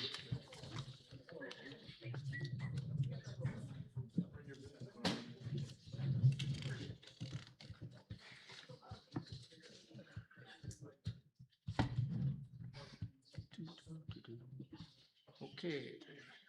Just a second.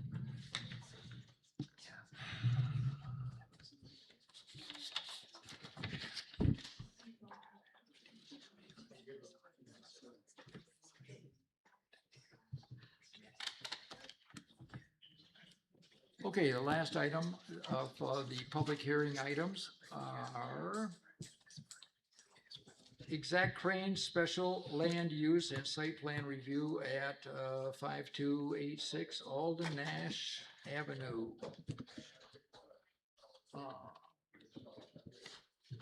Okay, that we will address that now. The notice of the public hearing has been placed in the local newspaper, and so all noticing is satisfied. Since is there anyone here from the applicant? Okay, would you like to come on up to the microphone, please?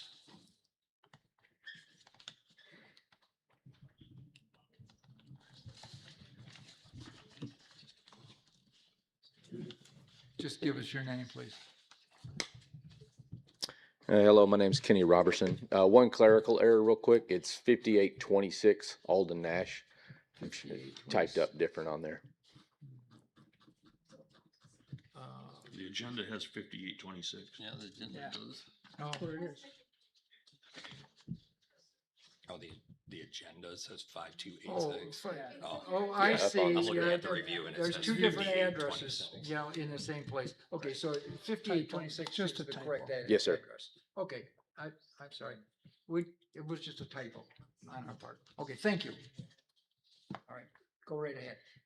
Could you just give us a high level as to what it is that you're planning to do and any details that you have for us? Yes, like I said, my name's Kenny Robertson. I work for Exact Crane. I do sales and service for the state of Michigan.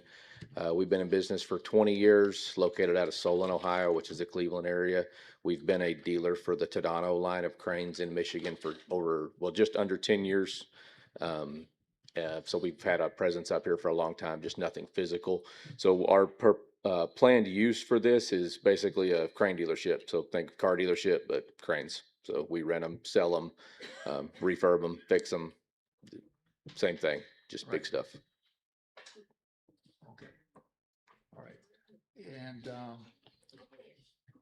so, okay, they are taking over an existing site. There's a building there. There's a portion of it, of the grounds are paved. Another portion of the grounds are not paved, and they may or may not be planning to maybe cover that non-paved area over. Correct me if I'm wrong. Cover it over with gravel or something like that, so that they can use that for parking of some of their inventory. Correct, kind of yes. the And we've idea. already performed a wetland study, and we're within our boundaries for all that as well. Could you provide us that information? Yes, we have, or have we not? No. Okay, yes, I can. Yep. So you have an Eagle study? What's that? You Sorry. have an Eagle study on the property? We hired, I'll have to look up the company name real Bar? quick. Huh, sorry. Bar? His name was Matthew Allen. I can't remember his, I'll look it up real quick so I don't tell you bad information. See, that was the big fish.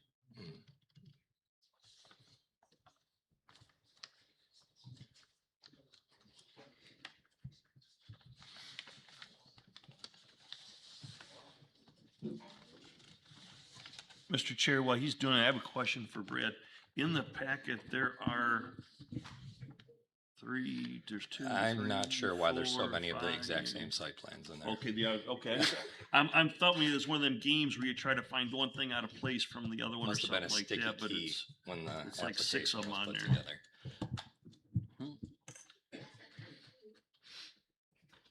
So there's only, the one is the same on all those. Correct. And that's the same one we got in our handout. Correct, and it's the same site plan from the previous approval. No additional buildings or structures are being proposed on site, only the addition of the gravel, which is noted on the site plan. I don't think I'm gonna be able to get it to load right now. Okay, you can bring that into it or send it to me. Oh, okay, all right. Okay. Let's see. All right, I think that's basically about it then. Okay, so your rental and possible sales of equipment. And you have had someone do a study as far as the wetlands and things of that nature. Yes, sir. All right. Do you have what did they say? Did they say that there was not an issue as far as wetlands or? There are wetlands on the property, but the site that we would, and we're not looking to develop this like next week. This is just down the road if needed. Kind of, broad if we get bigger, we wanted to be able to do it. And there was an approved site plan from 2015 to add a building where we're wanting to just gravel lot it already. That was approved, 11 years ago as well. Okay. But no, the wetlands didn't find anything in the area that we would like to develop. There, it just marked the existing, there was no change. It was exactly the existing Eagle map. Does your study address the groundwater? Yes. Surface water, excuse me, not Yes. the groundwater. Yeah. Okay. And where it will flow? Yes. All right. Well, that's very good. That is one of the issues that we were going to be discussing. But if you've got that, get that to us right away. Okay. Thank you very much. I appreciate that. Can we ask him a couple of questions? Oh, yeah. Go right ahead. So, you're gonna be a sales and service facility? Yes, sir. Okay, so how, are you gonna service them in that small building there, or? In the existing shop, I wouldn't call it a small building, yes, Okay. but yes. Well, for cranes, I guess I'm curious, do you carry all sizes of cranes? We do, yes and no. So we take in like trades used, so it's kind of a, everything. So everything short of a tower crane would be a possibility that it could come through there, not a guaranteed. So we carry we're an actual dealer for the Tadano and Gecko lines. So Gecko are small interior battery powered cranes, kind of like a spider crane, if you ever heard that name, just a Italian brand of them. And then Tadano is a Japanese brand. So we got cranes that are made in Texas. We got cranes that are made in Virginia, Japan, Germany, and various other countries that we import in. So we have rough terrains, truck cranes, all terrains, crawler cranes, full product line. So Will we have a lot of booms in the air here, like when you go past G2 on 131? you won't see booms like that Or in will the they air. be disassembled? Any kind of crawler crane, other than if we were showing it or testing it or something like that, it would be, down on the ground. But that's not I'd say our bread and butter.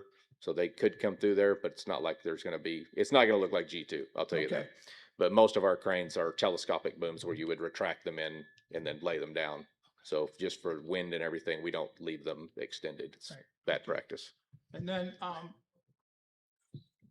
I see on the site plan, basically you're carrying, it's hard to see the property because the gate's locked all the time, but it looks like you go back and there's like a circle drive and in the middle maybe is where GFL had their. Yeah, there's a little concrete strip there. It's a double-sided parking. And you're gonna basically gravel from what I'd call the north edge of that, going to the south and to the east?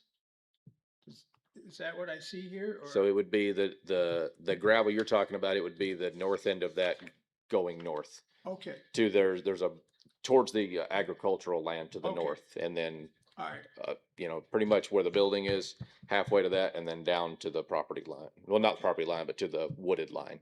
all right, okay. There's 7 acres that go into the woods that we're not doing anything with, because that's wetland. Right, okay. And so it'll just mostly be back there, will just be the cranes that are just being stored. Yes, so past the gate is all of our intended use. Forward of the, or so west of the gate is all wetlands, and then there's a residential house that was grandfathered in from a long time ago. I don't know what we're gonna do with that, to be honest, because we don't need it, but we can't really, I don't know, we gotta kind of tackle that down the road, but there's not an intended purpose for that. So that land all the way from the gate up is basically not usable for us, just part of the property. Okay, so you won't be displaying product up on. No, when we plan to put in an application to put a sign up just for, you know, catching everybody coming in, but there will never be, we can't. The You can't use wetlands that for prevents. anything. Okay. And then the house is wasn't there, clear to so me. the new setbacks would push everything into the wetlands if you tried to build, so, yeah, But nothing in could terms be. of having equipment up by No, Area 50, no, you won't? nope. Okay. No, nothing parked on the road advertising. Okay, thank you. Do you have the name of the company that did do the study? Do you have the name of the company that did do the wetlands? I do. I can't get it loaded right now. When I sit down again, I'll try to, my phone was working over there, but it's not, it's dead right here for some reason. Okay, all right. I'd like that. Yep. I think that's gonna be a condition. Okay, thank you. Yes, All right. Now, I got a couple things. okay, Kenny, a question. Are you gonna do auctions there? No. So No, sir. auctions We will do be- auction equipment, but we have people that we send them to. So the machine might be physically located there, but there won't be people coming a in pack for of an people on-site moving around auction. out It'll there be and- online auctioned, and then they'll send a broker to collect the Got it. machine So afterwards. the site plan we've got is this one here, and it shows the red area that's crosshatched. Mhm. That's all the proposed gravel area, right? Yes, sir. This is at the top. Yes, sir. okay, I don't think I have anything else. okay, Oh, I'm good. okay. Okay, Bill's good? Okay. Craig, Yep. anything more? You all set? I'm all set, thank you. Okay. I think we're finished right now. Okay, and Thank you. We'll move to Thank the you. next part. Okay, thank you. Okay, let's see. Greg, or Brad. Sorry about that. Thank you, Mr. Chair. So as the applicant had described, essentially what they're requesting on this property is that it had in 2015 received a special land use permit at the time for Red Creek Waste Services as a transfer station, which has changed hands into GFL Waste Services. GFL Waste Services has moved out of the facility and it's been posted for sale.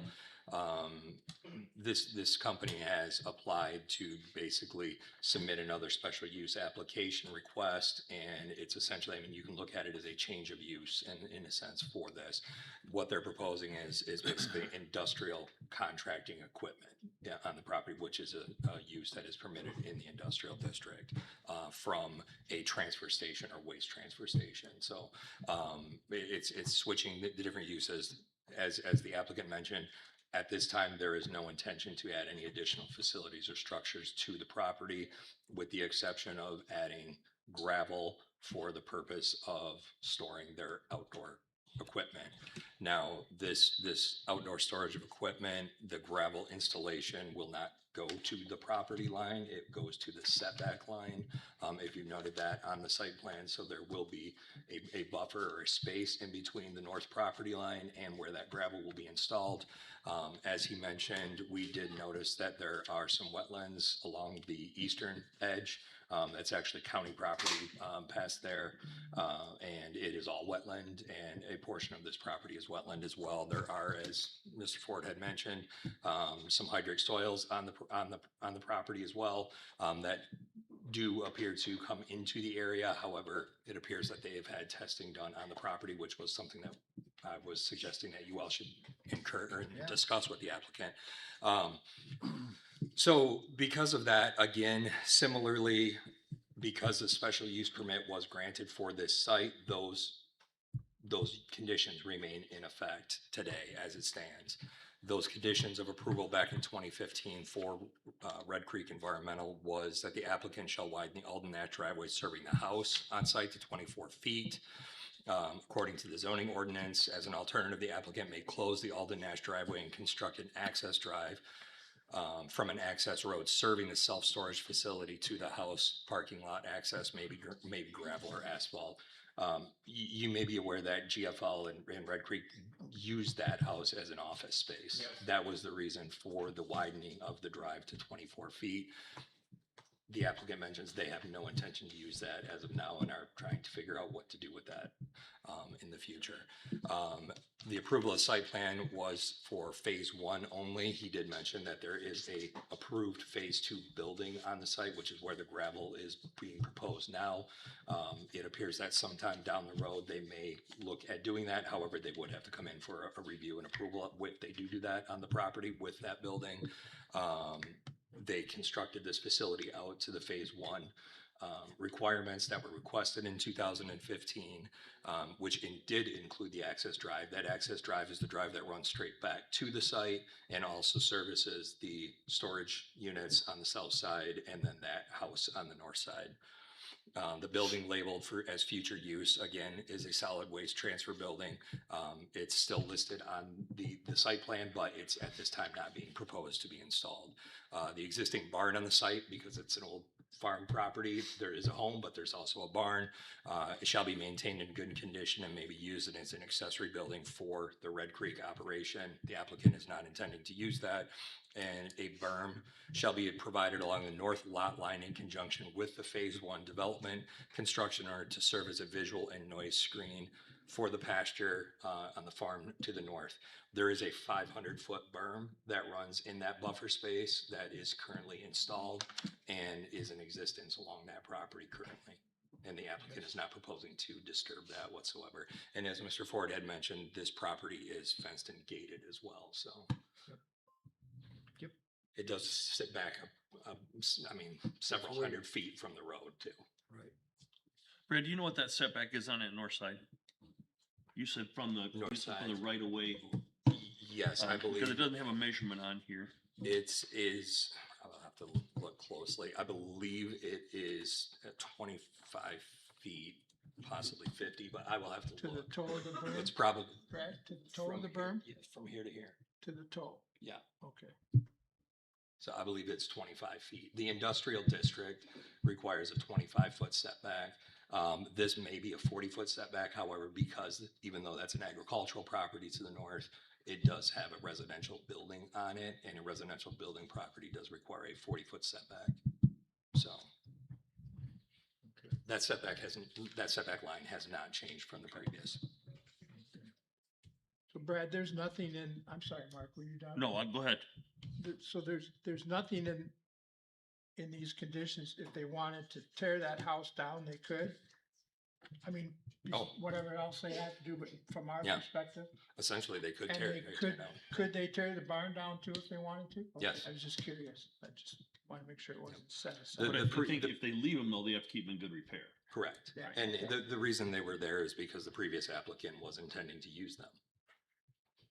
Well, it's because it was cropland at one time. At one time, and that's the there. reason they're in existence, yes.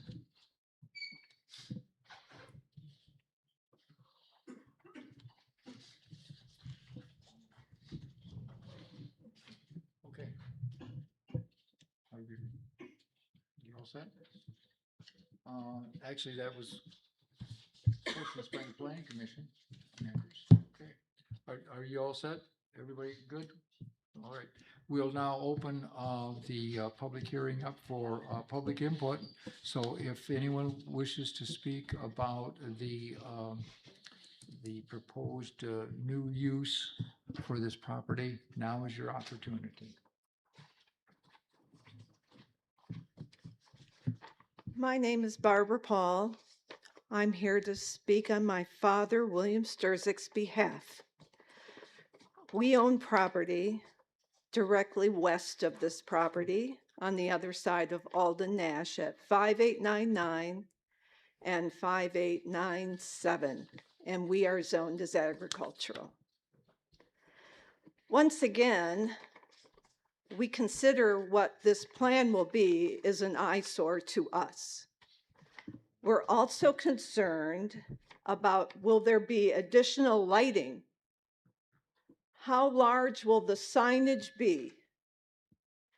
What about the water use? My father has a property. His home is on the other side of that. We're also concerned about the fact that these large industrial equipment and having it there will affect my father's resale on his home.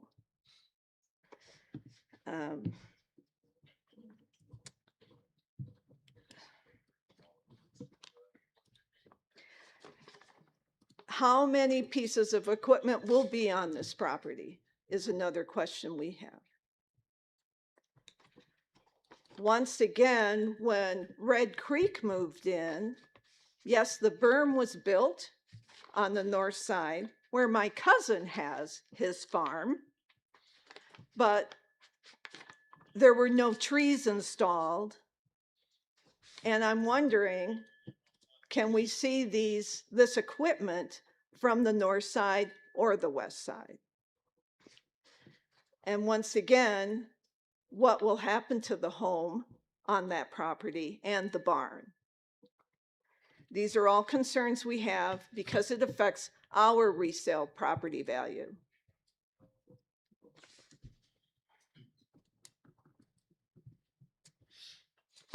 And that's all I have to say tonight. Thank you. Thank you.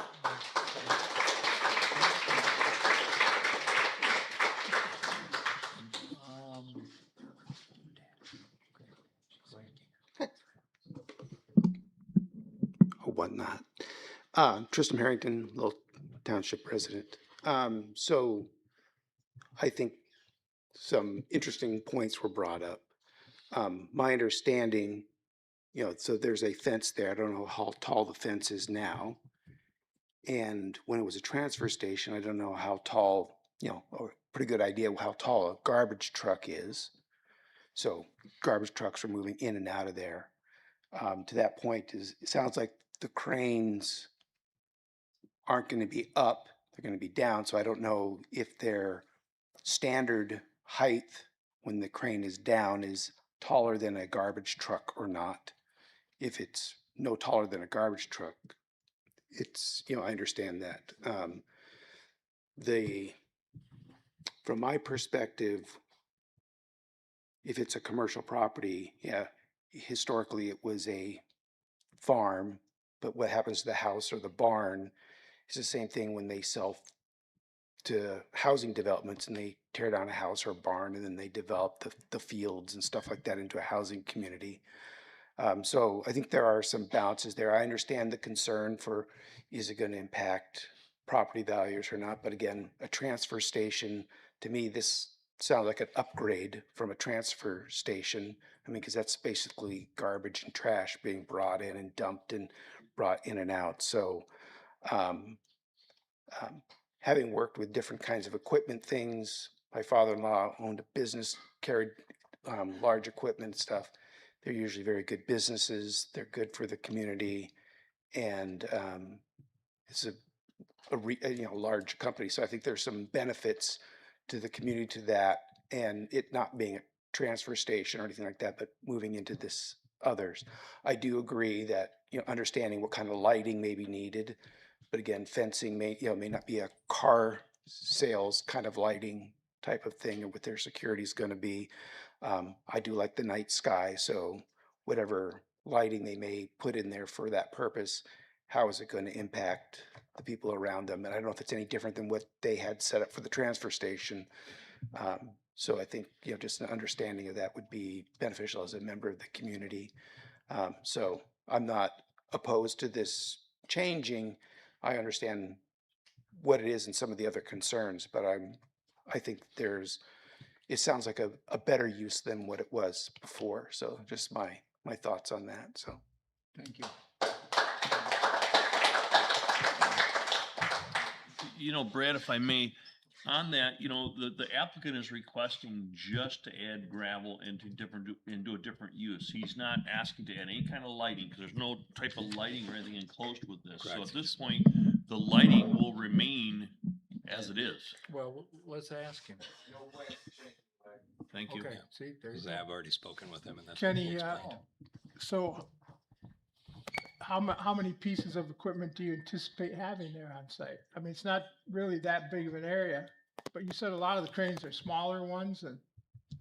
I mean, it's kind of a loaded question. So the crane market is something that's hard to understand.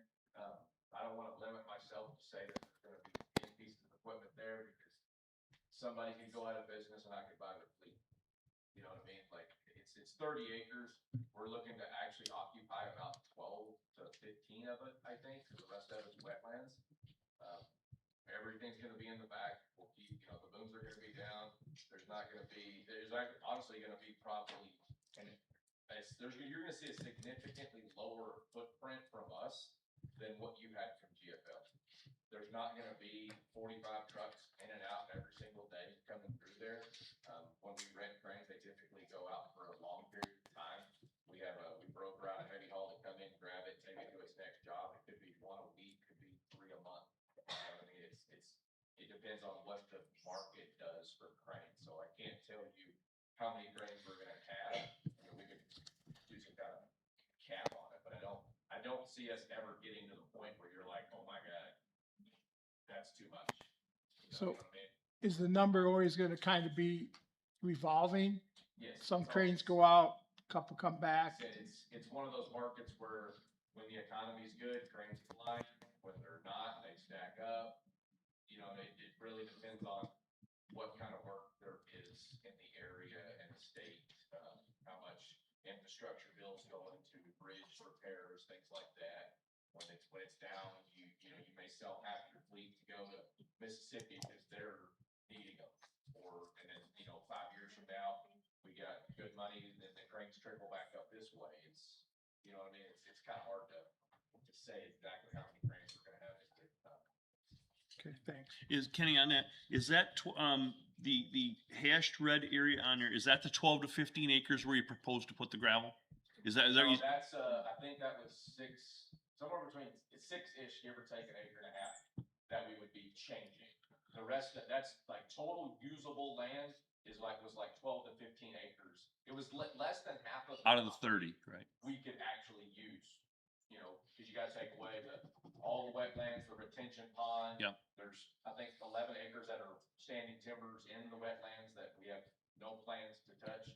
We actually, if it makes it big, but there's 7 acres down on the eastern side that the houses to the residential south, we'd sell that to somebody if they wanted that lives right there, or the county wants it. We're looking for ways to chip away at some of this property. We're not trying to like own it all. It's just it's the property boundaries to kind of fit ourselves into where we can make something happen on this 30 acres. So we could say about 6 acres plus or minus.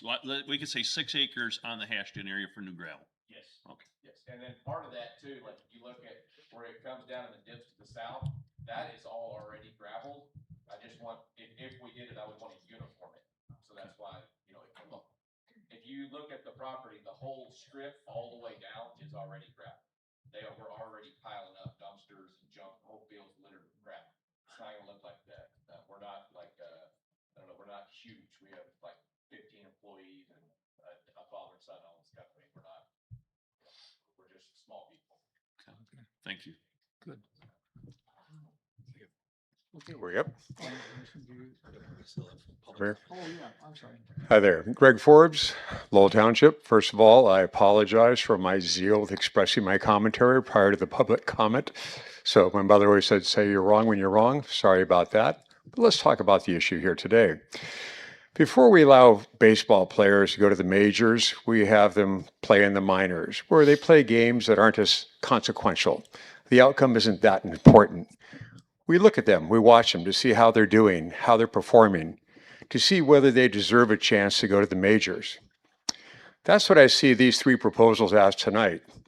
It's your minors training to see, are you prepared to go to the majors against Microsoft? And for what I'm seeing here, I'm a little disturbed that this gentleman did a presentation, and your question was, have you had a water analysis? You can actually vote on this tonight and approve this, and you haven't even given this gentleman the direction to have that study done so you can see it and review it for tonight's hearing. You said, well, we want to be sure that we see that. That's not how this is supposed to work. Let me be the ghost of Christmas future. Let's say I'm Microsoft. I want to develop 257 acres with 4 identified wetlands on it. And I come to you and say, I'd like to develop this area, and trust me, we've had an analysis done, and it's not going to impact the water whatsoever. And you say to me, we'd like to see that in the future. Let us vote on it now. You have the order mistaken. You should have this material in your hands tonight before you address this any further. It's not the gentleman's fault. He's apparently done his due diligence, but you wouldn't know that because you haven't told him you needed it, you haven't requested to see it, you haven't reviewed it. The last study was done 11 years ago, and luckily it was a very different eagle back then. The standards are higher now. You're not being asked to park industrial equipment on this 6 to 7 to 8 acres, which will have oil and diesel runoff into an established, recognized wetland. But yet you're saying, we'd like to see that in the future, and then you have the ability to vote on it tonight? You haven't made it to the majors yet. Please don't take us there. You need some more training here in the minors.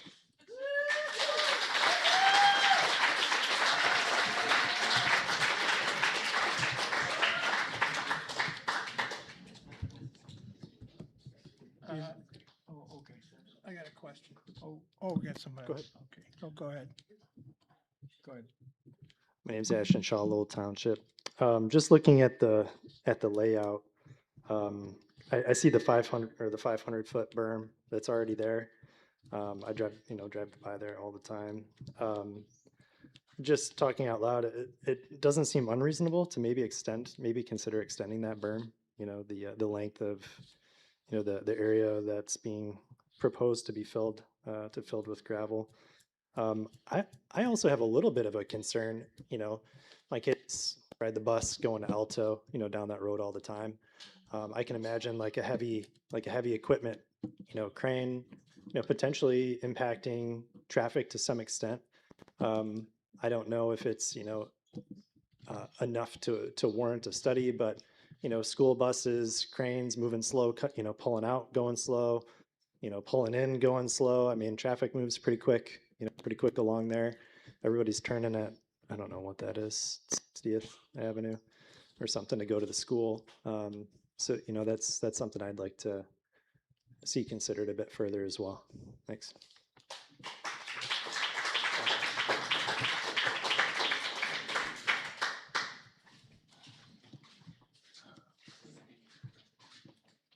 Tristan Harrington, use all my time, just having worked in transportation and understanding the movement of equipment and things like that, a flatbed or whatever moving a crane is not going to be any more intrusive on traffic than a garbage truck. It's, you follow the rules and stuff like that. You wait for the traffic moves.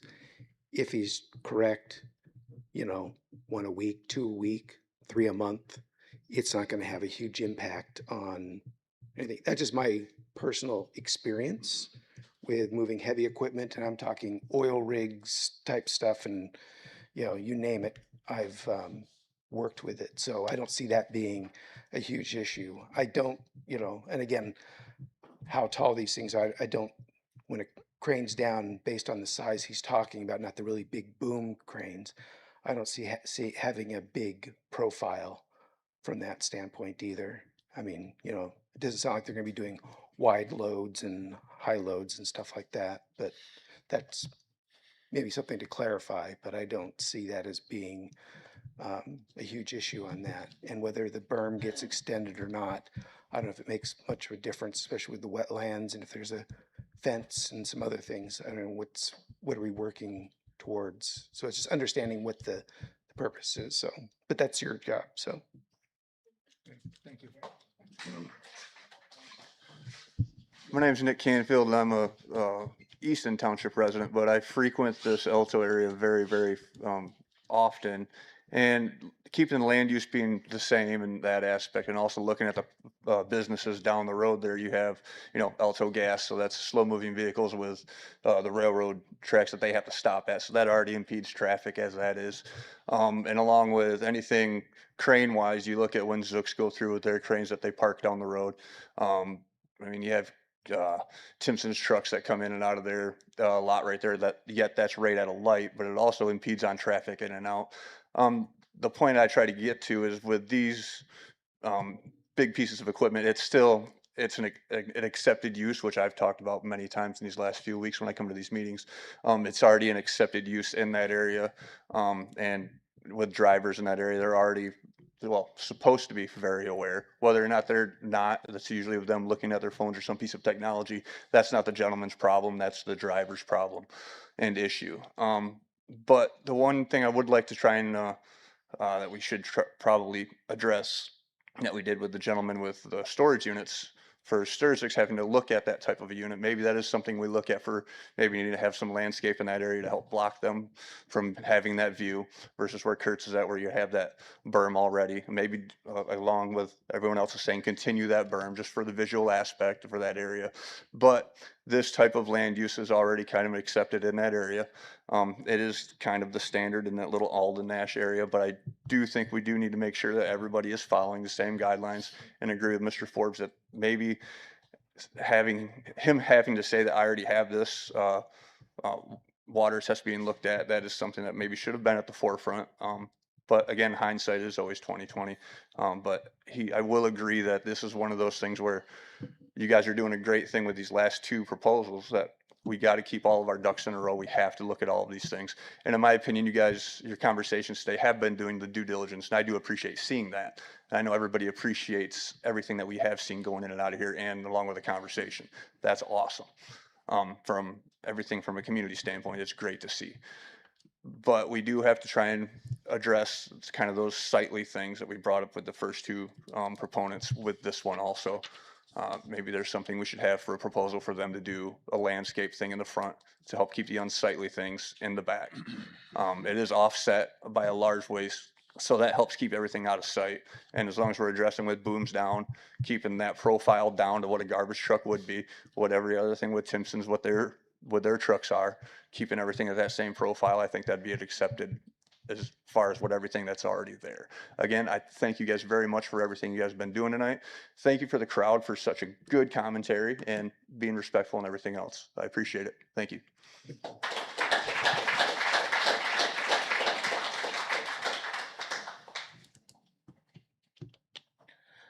Jacob Chapkus, Lowell Township. I live right off of Seguin area, right on the corner basically of 60th and Seguin there, so very familiar with the area.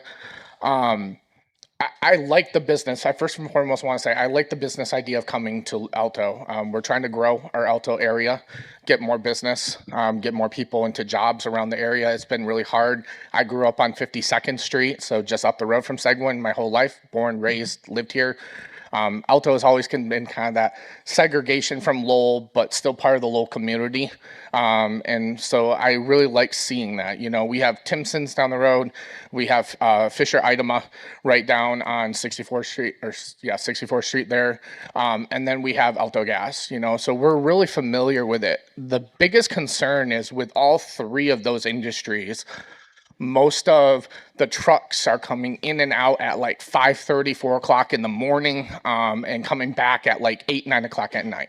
Not during a normal business rush. When we got the mobile in on Alden Nash, it was a great influx for gas, but we also noticed that there was major traffic jams with trucks coming in at the light coming off the highway. So that's just kind of a concern to bring aware. Through this whole Microsoft thing, we've had, transparency issues, and I like how you guys have been addressing things. The problem I kind of had at the beginning, I was at the Lowell School Board meeting, so I came in a little bit late.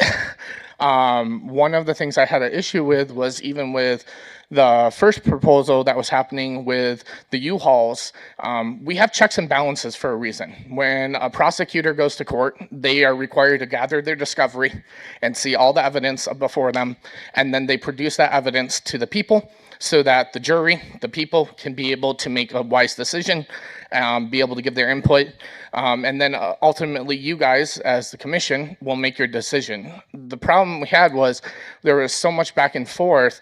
Should this guy be able to run a business? Shouldn't this guy be able to run a business? If the permit's not there, it's black and white. You don't run your business. You can't run that portion of your business, unfortunately.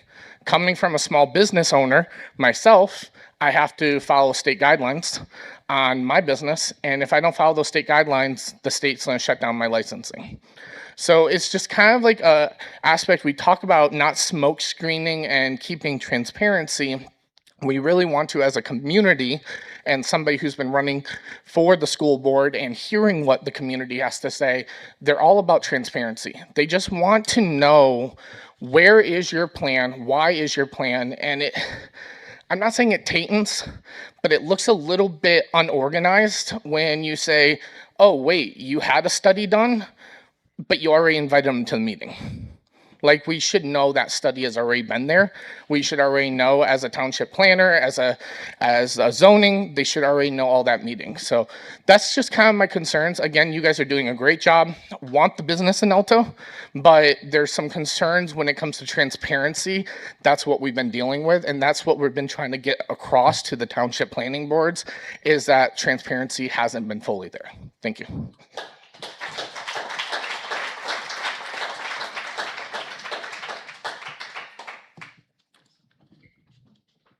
Okay, is there anyone else that wishes to speak about this topic? Is there anyone else? Going once, going twice. Okay, I'm going to close public input. Thank you for your comments.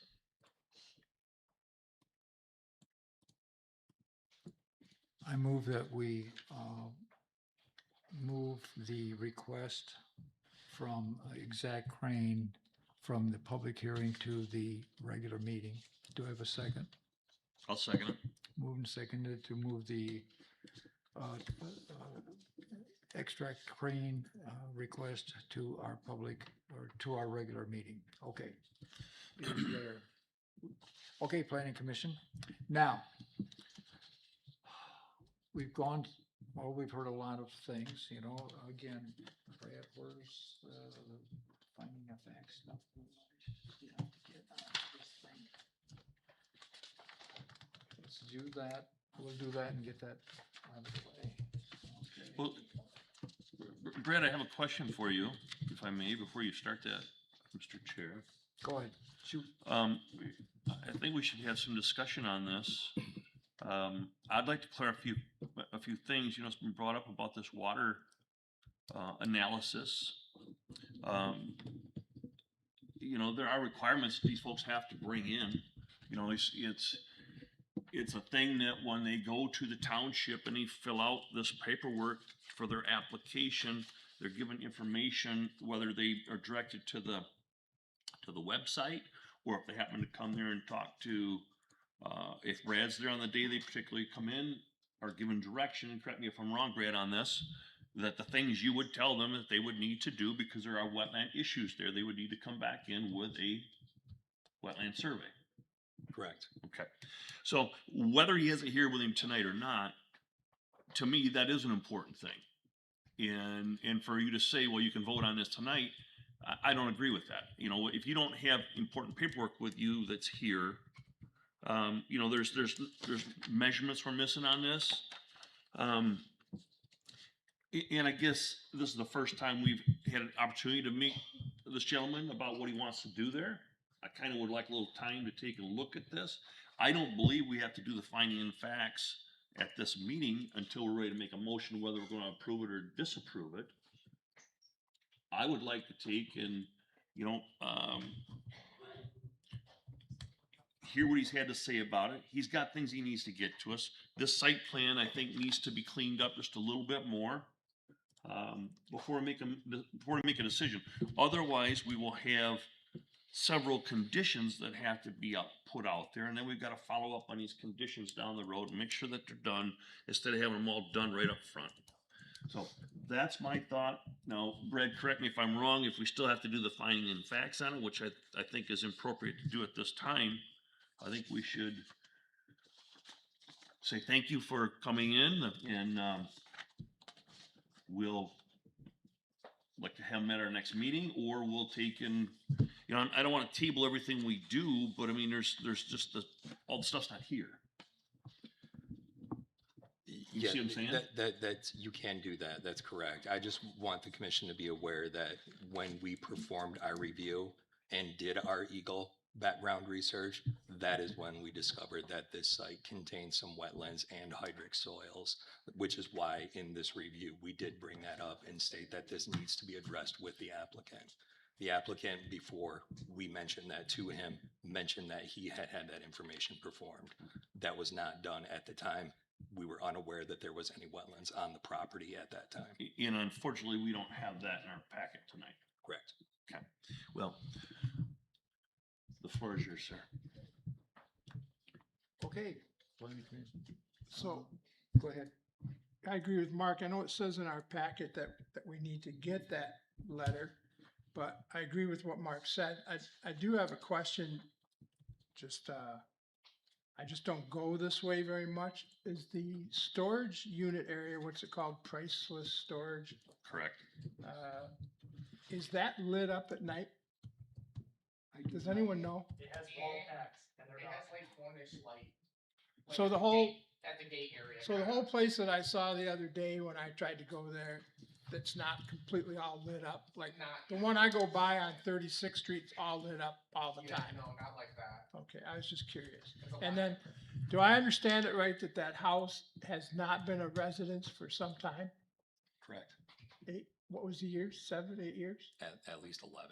At least 11 years, okay. It's been an office in between there? Correct. Okay, thank you. Residential uses are unpermitted on that site. I'm not yeah, I agree with Mark. I think this is a good thing to put there, but we don't have enough information to make our decision. Especially, I'm actually concerned about the wetlands, but I'm more concerned about the drawing and the lack of dimensions. We really can't tell, like we really can't see the boundary lines, or we should assume the edge of this paper is the boundary lines. We can't see where things sit within the property. And I don't think that's such a good thing.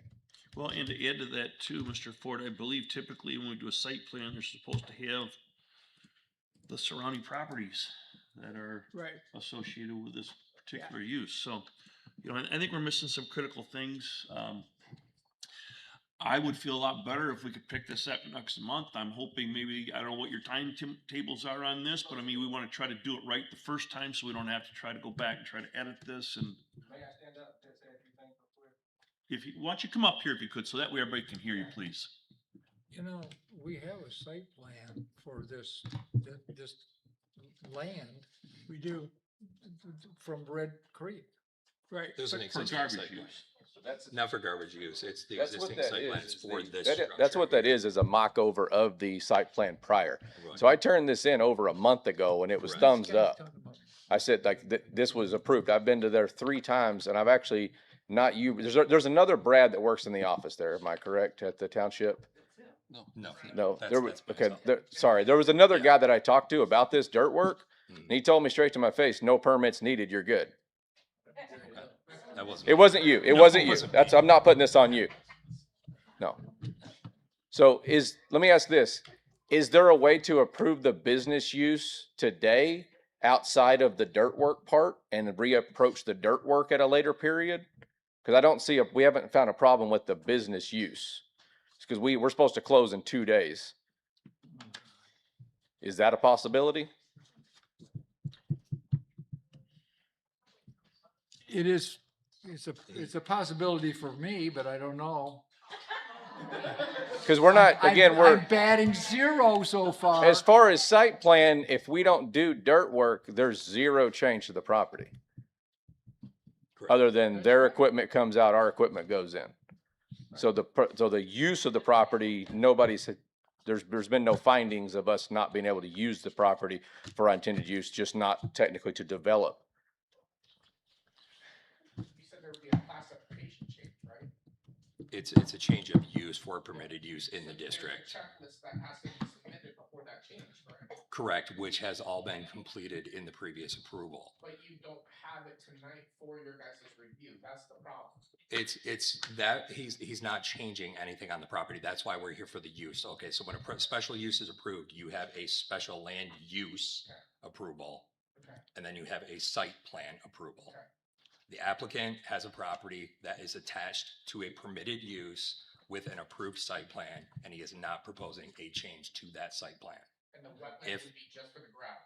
The wetlands, as discovered during our review, because we checked through Eagle, is why we brought it up that we would like to talk to this gentleman tonight. He's the one that brought it up, that he has some information. And I said, that's great, because that was going to be discussed by the planning commission tonight. They're two separate things. So the site plan is, if it's not changing at all, the applicant was instructed to show specifically where he would like to place gravel on the property, which is permitted. And it's not a structure, it's nothing like that. It's within the boundaries that are identified on the existing site plan, which is currently approved. He is here to receive a use approval to perform the permitted use that is allowed in that district on the property. So that is what the approval is for. And all those checks have been met. Yes. Yes. I'm sorry, how did you not know there was wetlands there? Red Creek had to submit all of Red this Creek did stuff, right? not. They did not do that. So then how did they get their grant approval? I'm just curious. Long before I was here. And But I'm not saying that you. it is something that we check every property for. I mean, he Correct. sent all this to you a month ago. I'm just Correct. curious how it didn't get to the commissioners that before. Right. the next meeting. And that's something that was not submitted before previously. It was not a component of approval previously, which is why we check it. We check every site for things like that coming forward. That's how this came up. That's how it came to our attention. Well, Brad, to look further into this, I guess if we're here to say that we would approve the use of a crane rental storage facility in the existing place where there was garbage truck traffic, or whatever you wanted to call it something else before, Transfer station and all that kind of thing. If are we, I guess the only other thing that they could do would be to take and do this, drop the gravel part, and then come back and have their zoning, have their site plan amended it for adding the gravel. Correct. Which technically would be a minor amendment. I could. Yeah, and so I just want to make sure that the planning commission is clear. No special use approval can be granted without an attached site plan approval. This is an existing special use approval with an attached site plan approval. The applicant has proposed no change to it except for the gravel. So it's the use which is why I described it as a change of use. The previous My Storage Great Lakes was a special land use approval with an approved site plan approval. They were adding an additional use to the property, and that's why I had those suggestions, because it wasn't clear where the stuff was going to go. So if David decided to take and put a motion forward and said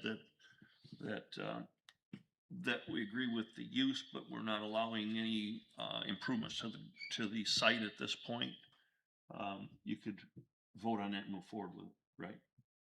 The use, yes. I mean, it already has an approved site plan that is not being altered. Okay. Now, if the commission, because of the special use and you have an approved site plan, would wish to pursue placing conditions for items like screening, or you know what I mean, like adding some additional trees along the fence line, things like that, you have the right to do that, but it would be applying it to the approved site plan that's in existence. Right. contingent upon what that new use is. Well, and I think that you know, whether he puts gravel in that area or whether he doesn't, and he puts equipment there, the effects are still the same, I suppose. I can't until there's gravel. I'm sorry? I can't. I'll sink. I can't. It's impossible. That's why we're adding it, or would want to add it. Well, you know, and I guess too, sir, I want to apologize. I mean, this was brought up to us, I mean, within the last, I think we touched base on it, I mean, it was even the last 3 weeks meeting. ago. Yeah, the You last know, meeting. it was just something that come into the office and within the last 30 days. Yeah. And, you know, here we are on the 29th day and, or the 28th day, if you've got 2 days to close on this, you know, we certainly want to welcome you into the committee, but we certainly got to do our legwork here on this too.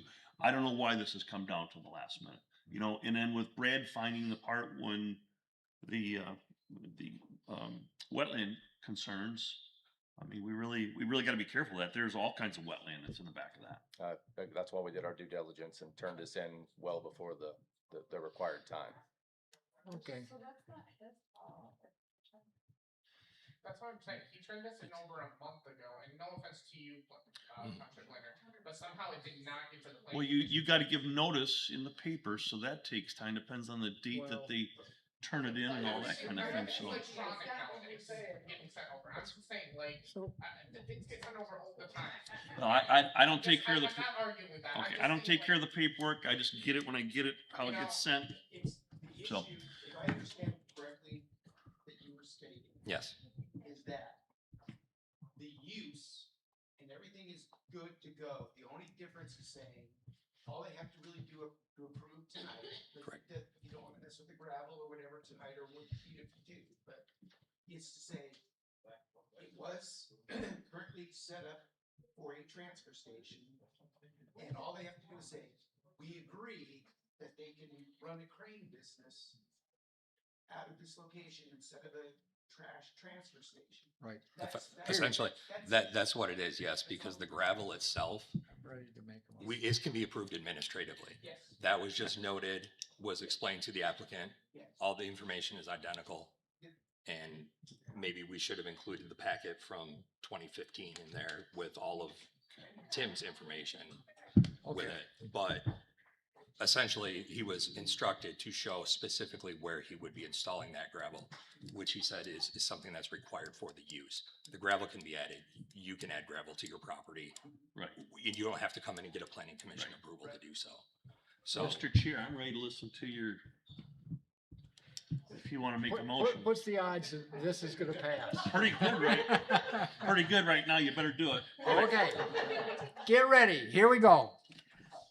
I move to approve amending the Red Creek special use permit granted on October 12, 2015 to allow a crane and equipment dealership at, is it 5826? yes. Correct. All right. Alden Nash Avenue Southeast, Lowell, Michigan. Do I have a second? I'll second.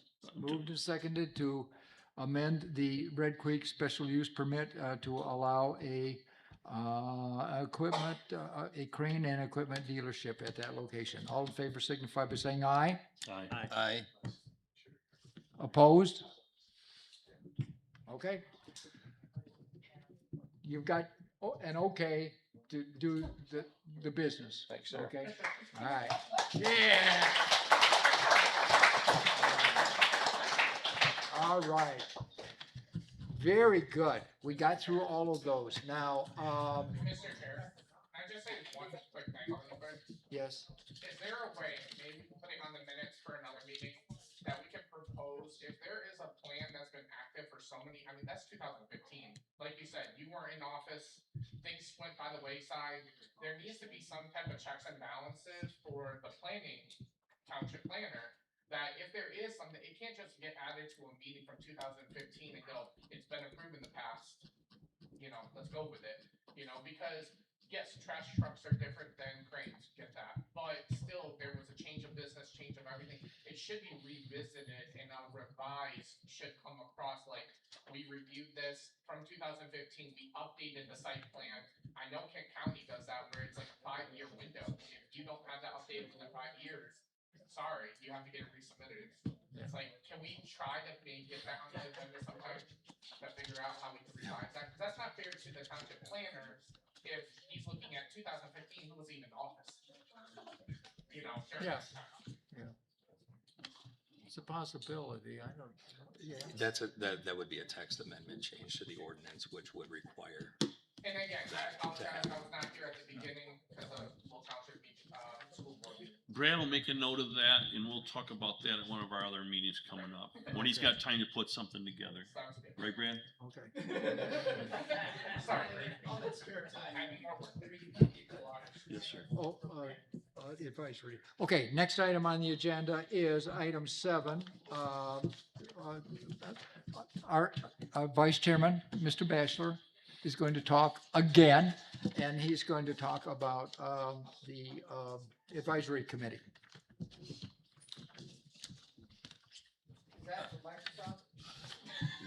Yeah, it is. Yeah.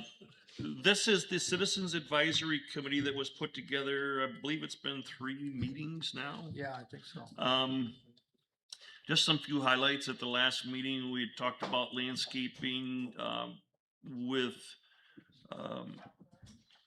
putting in berms and things like that at the beginning of the construction phase, because typically they put them in the end to help with dust, noise, and so forth. We talked about transformers, generators, utility infrastructure being screened and shielded from public view.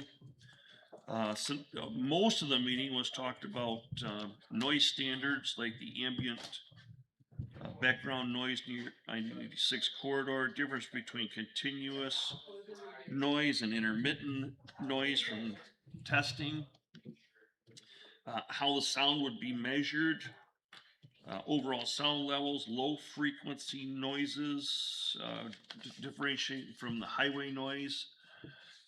We had also gotten some handouts from the Veen Observatory about the dark sky references that we all looked into. In our meeting tomorrow night, we have a member from Consumers Energy Information Team will be there to answer questions for our group on anything to do with power and so forth. And so far it's been working out really well. I mean, unfortunately, if you that come to this, it's not a 2-hour meeting, it's almost 3, because everybody out, they enjoy it or just gets carried away. There's too much talking or something. I'm not sure, but I think it's been really, it's been really good so far. Yes, right.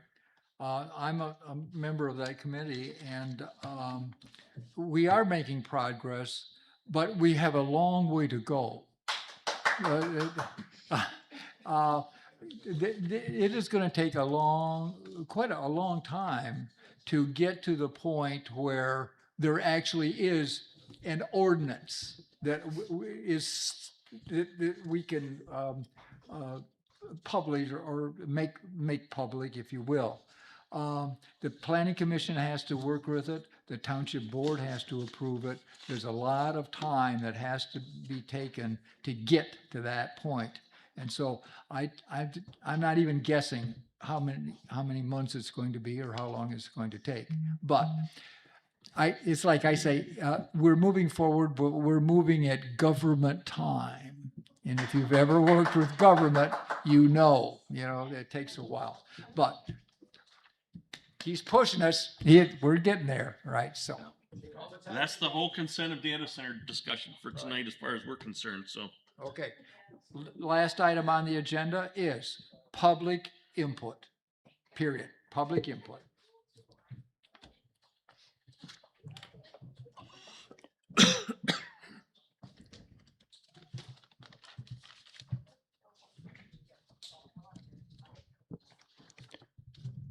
Before I start, Rob Schroeder. Thanks for being here tonight, Greg, Brad, Mr. Simmons, Mark, Mr. Blau, and Greg. Recently in our community, there have been reported threats of violence and wishes of harm in addition to vandalism and theft. I want to be very clear from the community perspective. There's no place for any of it. None of it. I know the city council has taken it seriously, and we in the community have as well. Dave, you look confused. Do you understand what I'm saying? No threats, no violence, no harm, no vandalism, nothing. Anyone committing these actions should be referred to law enforcement. As township officials, I am asking you to take a stand against this, even though the board refused last month to take up a resolution.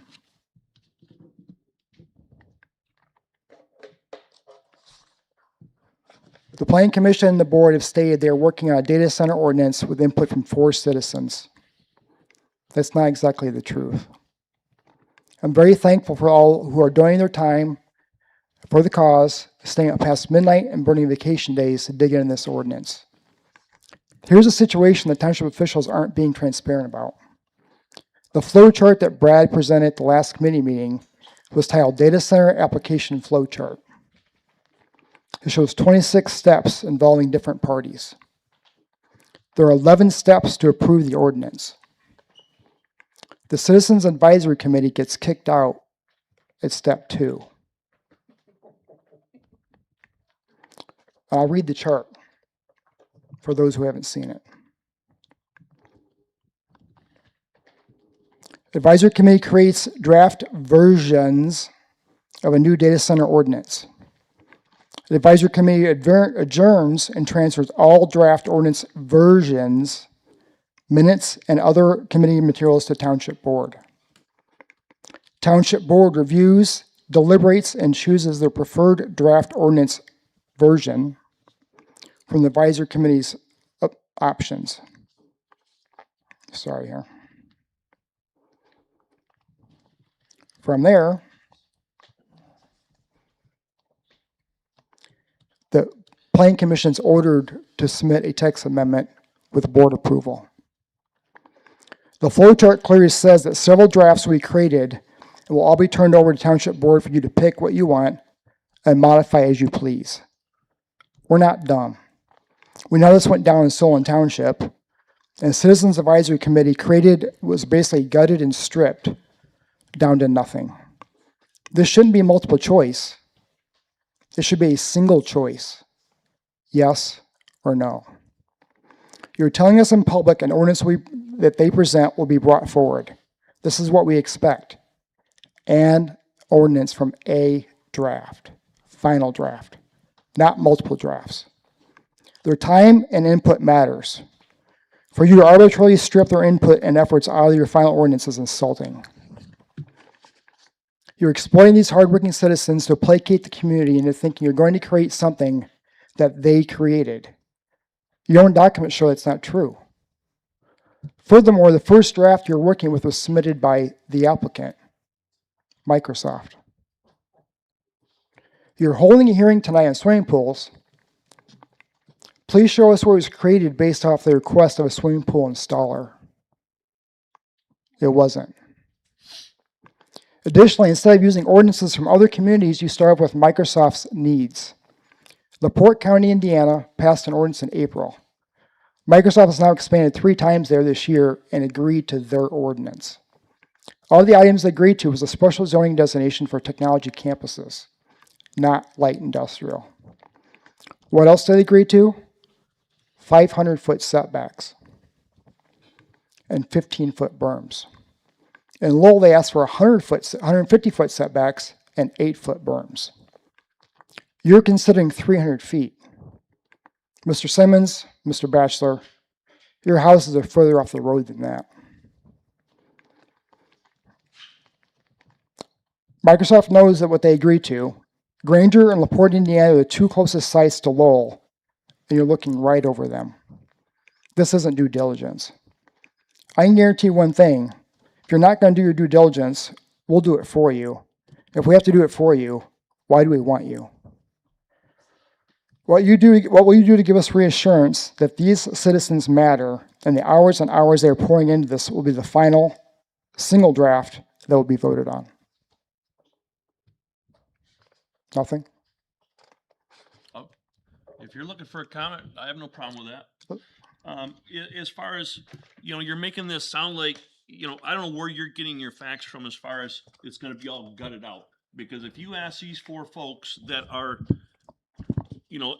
involved in this citizens committee, I mean, if you believe that this was all, sent to us by Microsoft and stuff like that, if that's the case, you wouldn't even recognize it because it's been so turned around to protect the citizens.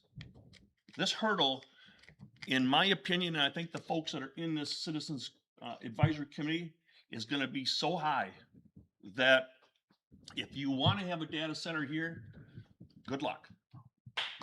So, and for you to say that it's going to be 2 meetings and then it's going to get all tore apart. I said 2 steps. I said two steps. Now I said 2 meetings. I know you are. And I'm not going to let it get gutted out. So that's a false statement. The flow chart says that they will turn in all the revisions and all the versions for the board to pick from. I just read it. I read you the document. Can I explain that? Because this is a closed advisory committee, we are required by law to submit every single edit that is made to any draft ever throughout the entire process. So the township board is going to receive 15 different copies of things. And it's going to have the first 5 pages, it's going to have edits on the first version. And then it's going to have the next ones and the next one. We're on version 4 of ordinance version number 1 right now. I have 3 more that I'm proposing on top of that. That's 4 different types of ordinances. The reason Microsoft's information is submitted in there is because by law, we have to respect what they have requested and asked for. So yes, the very first version is going to be their little thing like this that has all of the information that they submitted in their application. It's like 20 pages. What's that? No, that is our first draft. That first draft is respecting their items, and then we have added in additional items on top of that. So that's where the 20 pages comes from. That's been amended now 3 times. In like 12 hours. My question for the board is, you're going to submit all the drafts over because you say you're required by law. We have to. And the community with input from Mark, Dave, Rhonda, and others have been refining and refining and refining to get something better that they all decide is what we want. Correct. Why are you allowing the board to pick from anything lower than that? Rob, what I'm in charge of that committee, and what we are going to do is, Brad says we have to supply him with all the paperwork and everything we've talked about. I'm fine with that. I don't know the law part. Brad does. We'll submit that, but there will be a recommended zoning ordinance that this 6 people, or they have put together, this 8 people have put together, and strongly urge that the board really consider this one and forward this one on to the planning commission. The final draft. So there's not going to be the board getting a stack of papers like this and they're fumbling around with it, all this kind of thing. No. You can understand by reading the flow chart that that's what that looks like. Well, and my question was, I can only explain so much in a box this big, so that's why well, it was pluralized. But Rob, give us a chance on this, will you? Give us a chance. The 4 citizens that signed up for this, I tell you what, they're good. I was extremely nervous about it, but I tell you what, they really stepped up, and I tell you what, they've got the back of the community. 100%. And I really respect those 4 for doing that. So they're up past midnight. They're taking days off vacation. You guys have been meeting for 2, 3, 4 hours, and you've gotten together. That's my whole point, is that they're pouring their heart and soul in this to protect the community. It's not that last draft is what matters to everybody. I promise you it will not go to waste. Thank you.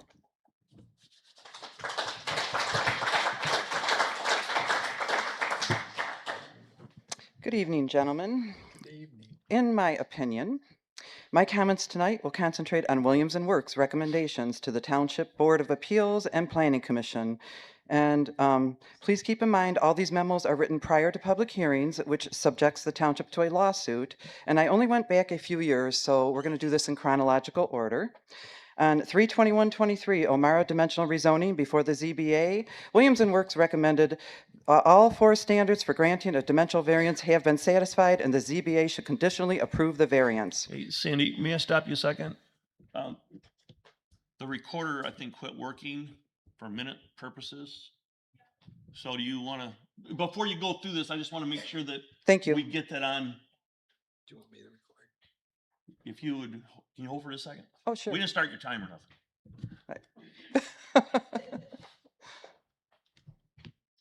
Are you guys going to change this? Everything's still on the screen. Well, but I think they want to keep this for the, I don't know where that goes up there.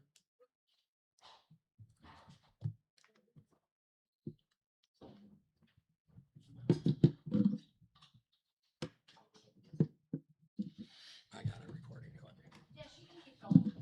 Oh, you can? Yeah. Okay, sorry about that. Appreciate that though, but thank you. Mhm. Are we good? Yes. Okay, sorry about that. That's all right. Thank Okay, at any rate, 41624, Lang Shield Dimensional Zoning Variance before the ZBA. Final recommendation, approve the variance. 61324, K2 Retail, which is Aldi's, before the ZBA. Recommendation, approve. 62524, Timpson Special Use Permit before the PC. Approve. 7224, Bobby Sue's Roadhouse before PC. Approve. 7224, Aldi's before PC. Approve. 9324, Kent County Youth Association Special Use Permit. Approve.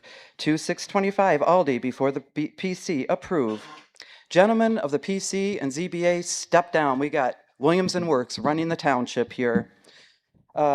On 11/7/24, the PA 233 Energy Facility Siting Memo, and I quote words from Williams and Works, Brad Cordova, quote, "Developers do not have to go to the state for permission if they choose not to, so they may work with a local government to get a project moving faster if they feel the local government's renewable ordinance is workable.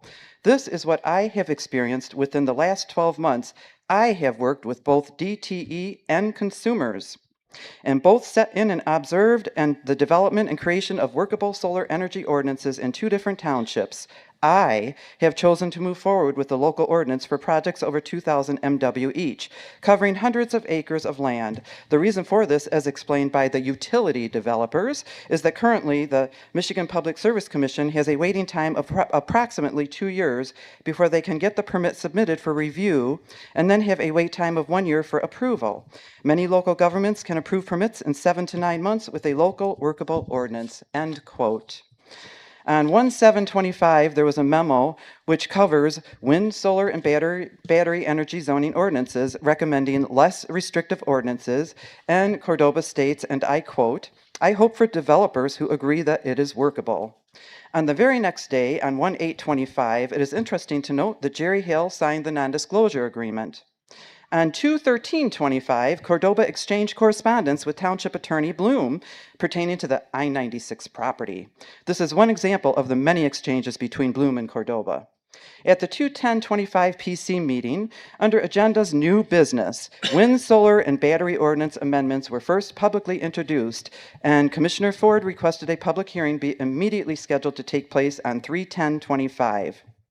On 3/10/25, public hearing was held for energy ordinances, and there was a public notice in the Lowell Ledger.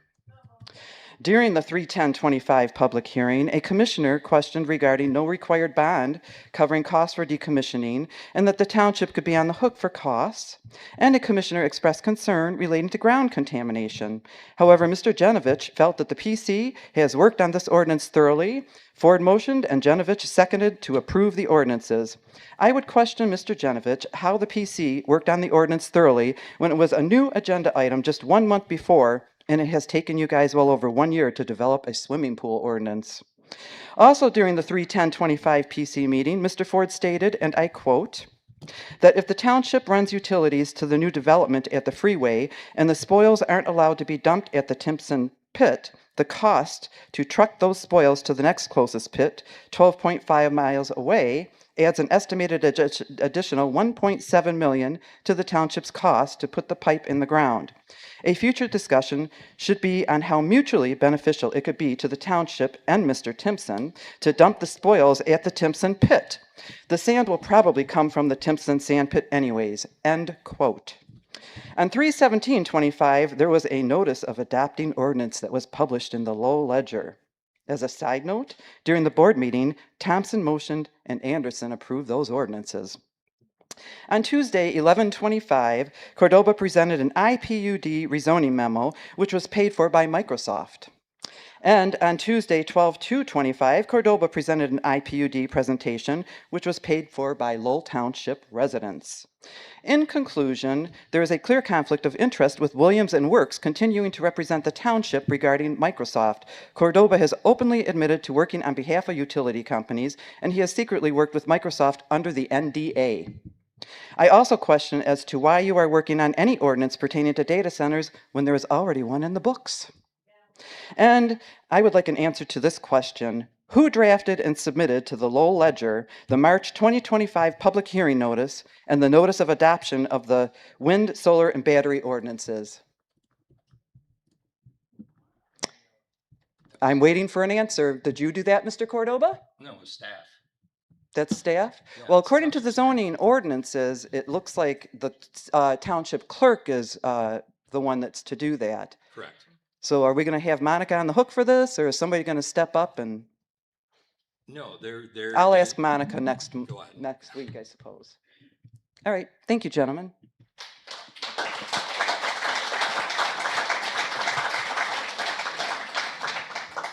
Hello, Mike DeVore. I live in the city of Lowell.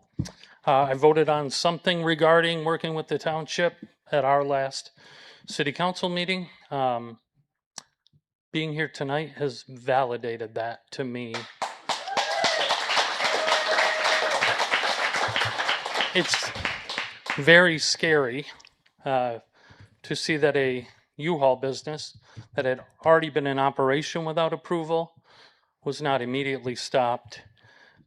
I honestly think they would have been allowed to continue had Mark and Greg not spoke up. So I thank you both for that. I will thank Greg also for speaking up against the abuse and harassment, because we seem to be the only ones doing that. If you're presented with a scenario where a business has been in operation for 3 months outside of the rules, the prevalent problem shouldn't be that if you don't approve it, they're shut down for 30 days. The prevalent train of thought should be if they lose 30 days, they're still illegally in business for 90. I have no thoughts on a U-Haul dealership, so I don't have anything to add to that. But attitude reflects leadership. And if your leadership allows meetings to be run like this and information to not properly be transferred so that your board members are educated before they get here, not after, and it's something as simple as an existing business, I am terrified to know how that would go with a business as big and as powerful as Microsoft. So just thank you again, Mark and Greg, for stepping up, but just try to remember that you don't represent the businesses, you represent the people who use the businesses. And I would argue if you don't feel like you're getting enough information as commissioners to be educated when you walk in the door, you need to figure out who's giving you that information and why they're not giving you all of it. Thank you.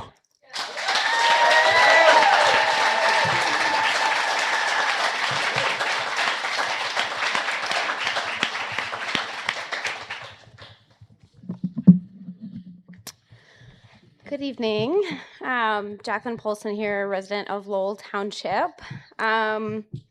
I do want to thank Greg and Mark for your thoughtfulness this evening and your questionings and your hesitation in approving some of these ordinances. I do want to echo what Greg said earlier about how, and I believe Mike just said as well, it's just concerning as a citizen to sit here and watch how the decision process is unfolding. You know, I think most of us here have this concern of accountability. You may be drafting this ordinance that makes a data center not want to come here, but we already have one that wants to come here. And so who's going to hold them accountable should they still come here? Tonight's agenda, again, is a great example of how we're all worried about what y'all are going to be able to do. If holding a small operator accountable is difficult for the township, how will we monitor and enforce requirements against Microsoft, one of the largest corporations in the world? You had a business owner who didn't know. Is that going to be okay for Microsoft to say that we didn't know we had to turn that ordinance in and that's okay? History tells us that permits, codes, and safety equipment do not enforce themselves. We can all think of some famous cases. PG&E operations in Hinckley, California. That's the case that made Aaron Brockovich a household name. They contaminated groundwater area at least 8 miles long and 2 miles wide with chromium, and remediation still continues decades later. The Deepwater Horizon operated with a federal regulatory system and had a blowout preventer, yet failures in equipment, management, and oversight led to millions of oil barrels going into the water. And Michigan doesn't have to look to California or to the Gulf Coast for these warnings. We have plenty in our own state. Gelman Sciences left Ann Arbor with a dioxane groundwater plume that is still being addressed decades later. Tri-Bar discharged PFAS through a municipal wastewater system into the Huron River and was found in violation of its industrial discharge permit. Dow Chemical has released contaminants more than 50 miles into the Tittabawassee, probably didn't say that right, in Saginaw River system. These companies operated within regulatory systems. The lesson is that a permit is not protection unless monitoring is independent, violations are detected quickly, and enforcement has real consequences. So in each case, accountability came after the pollution occurred, through lawsuits, consent decrees, and decades of cleanup. And it's the residents who live with the consequences. I know I would live within a mile of where this data center is, so I'm very concerned about the water and what's going to happen. And I was just at an event. The Citizens Research Council had an event at the Ford Museum talking about their 100-page report that they just published. It's a nonpartisan policy think tank statewide. Have you guys read this 100-page document? I know I combed it over. What kind of research are you guys doing to be educated about this? One of the things that they brought up was also a heat island concern, which was something new to me to be worried about. Some of these data, there's 3 independent studies out there. They've all been done in different ways, but they're showing that, the area within up to a 10-mile radius could be 8 degrees hotter. Think about these hot summer days in Michigan. We're talking about a huge difference here, let alone the water contamination. And, I want to point to Saline Township. Residents were initially told that they would be using a closed-loop system and limits intended to protect local water. Now Oracle and OpenAI are seeking a permit for a wastewater treatment facility that would discharge treated wastewater into the Saline River. Eagle, we've talked about them tonight, they're supposed to be the protection agency, has acknowledged that the proposal would increase pollutant loading and lower the river's water quality, even if the discharge remains within legal standards. And that's what we're talking about. You give a company an inch and they take a mile. I mean, if you guys aren't watching what's happening over there, what are you doing? So before moving forward, you have to answer these questions. Who is going to perform this independent monitoring? Who pays for it? And what automatic penalties apply to the violations? How are we going to enforce this ordinance when you can't even enforce a U-Haul?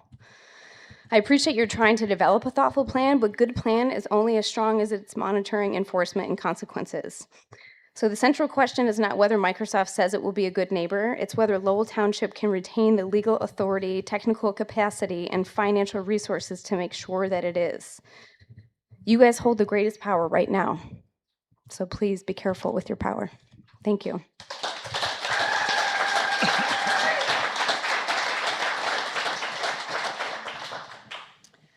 Good evening, Heidi Nagel, Lowell Township resident. I have been, of course, as we all have been following this, and I've been a longtime New York Times subscriber. They have been publishing a number of articles about this around the country. And as was discussed tonight, consideration of the noise ordinance, I just wanted to bring up that it's more than decibels that needs to be regulated. What we've seen across the country is that the lawsuits that are coming out against data centers, everybody assumes it's going to be water. That's always the first concern, is water pollution. But the lawsuits are all in relation to noise. And I'm referring to an article that came out on June 22nd and quotes one of the gentlemen at the University of Michigan who's been studying this as well, that the data centers are causing what's called infrasound. These are ultra-low frequent sound waves that fall below the threshold of human hearing. and I'm quoting from this article here, of course, instead of audibly hearing these extremely low frequencies, people physically feel them as pressure fluctuations, much like the deep vibration of a bass drum shaking your core at a concert. Of course, the difference is this is nonstop. This is continuous 24/7 based on the fans and the pumps and other things that are happening in the data centers. Residents living near infrasound frequently report chronic sleep deprivation, insomnia, headaches, internal ear pressure, and anxiety. The law does not help because noise pollution is rated on decibels. And as we've seen people talk about, well, the freeway is right there and that's really loud and et cetera. But this needs to be considered that the noise of a data center can't necessarily just be measured by what we think of as the audible sound, that there are other things happening as well. So I just kind of wanted to point that out, that really this is one of the biggest concerns that is causing legislation, and it's not generally regulated because noise ordinance are based solely on decibels and don't take into account what is now known as infrasound. So I would hope that the Planning Commission would consider that as well. Thank you. Hey, Heidi, question. I think you know a lot more about this sound thing than I do.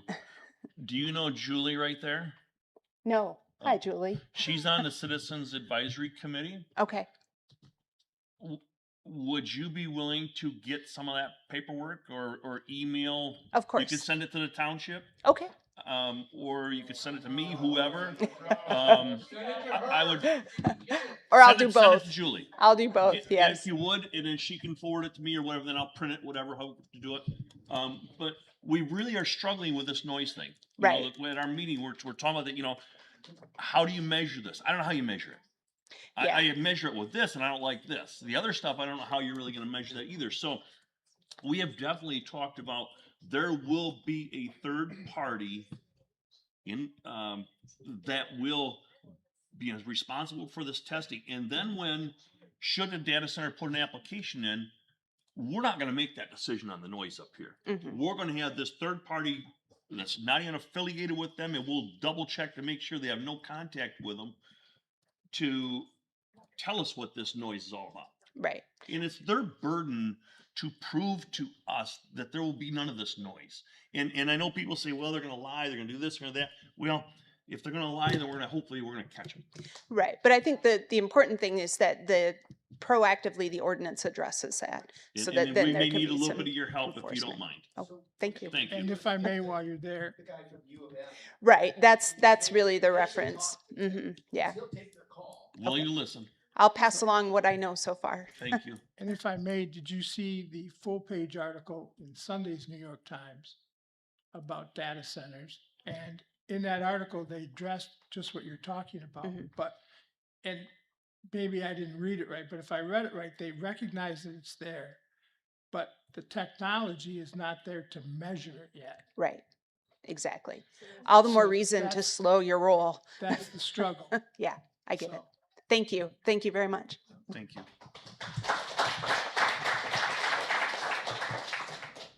Jennifer Dodson, Lowell Township. I want to add on to what she was talking about.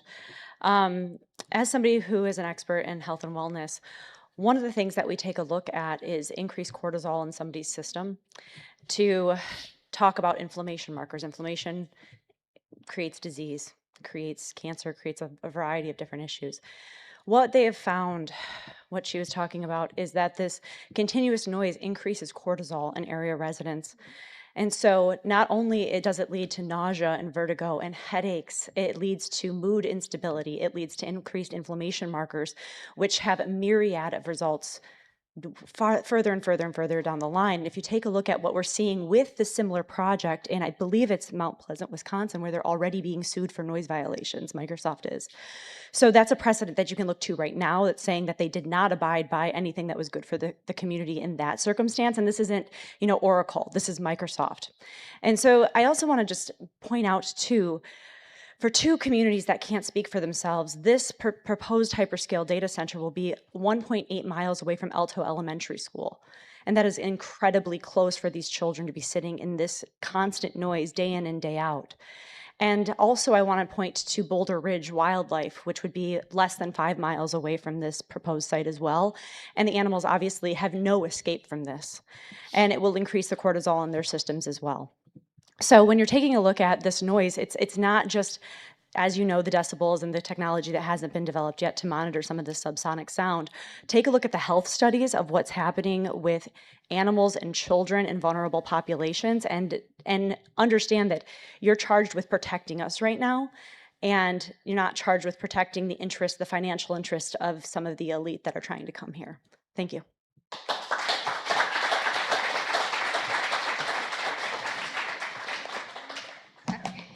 Hi, my name is Julie Ectona. You all recognize me because I see you all the time. But I did have to ask you a question. Have you talked to Jerry Hale about, now the water and the sewer being put on pause from the city of Lowell? Like, what does that mean to the ordinance for us? I'll answer that. Unless you want to. No, Okay. we're going to continue the work of Okay. the advisory committee. The feeling is we need a data center ordinance. We do. Microsoft may go away, Exactly. but then somebody else Will come, absolutely. We will have a data center ordinance. Okay, perfect. The The better other, part about that, if the city doesn't give us any water or sewer, then the data center's gonna have to figure out what they're gonna do about water, and they're not gonna be allowed to drill out there. right, exactly. That's So what we maybe said, they- no you know, I wells. seen something in, some guy was on something, said they don't use hardly any water. So I'm like, well, build it like that then. That's what I thought of, but show me how you do it. Absolutely. Now, the other thing I started to do was I started to look for problems, and I found them. So, one of the questions I asked is, what type of problems is Microsoft encountering with their hyperscale data centers? So, here it comes back from AI. Severe power grid and equipment shortages, warm shell problems, grid interconnections delays, equipment and water tears, environmental sustainability setbacks, emission spikes, water scarcity, and then, and you'll never believe this one, intense community and political backlash. So I was like, okay. So I'm going to bring this tomorrow night. I have several other things that I looked up. One was, what problems has Microsoft had in keeping their word on commitment to data centers? And so surging carbon footprint and backpedaling on clean energy pledges. And I have a whole list here, and I won't read it all. We can go through it. And then I asked, how many times has Microsoft broken their good neighbor promise? Because, of course, I'm going to be their neighbor, so I want to know that. And here I get a very not so good answer. There is no fixed numerical count on how many times Microsoft has broken a good neighbor promise. So, as a pledge itself, it's an ever-evolving corporate framework rather than a simple metric. Microsoft formally introduced its Community First All Infrastructure initiative in January 2026, promising to cover full power costs, avoiding special property tax breaks, and replenishing water. But communities across the U.S. have repeatedly pushed back or failed lawsuits alleging that local noise, resources strain, and development scarcity violate the spirit of being a good neighbor. So I think we need to, when we're writing our ordinance, we need to take a really good look at Microsoft and make sure that they are going to be a good neighbor. Because I see where people are worried about them coming in and then pushing back on what we've written, finding loopholes, and they've got the money and we don't. So I want to do a good job. I understand exclusionary law. So I'm just where do we go? I just think we need to really do a lot of digging, and I know that we're going to do that, and you've hurried us in no way. You guys have been great to work with, and I am proud to be part of that advisory committee. Thank you.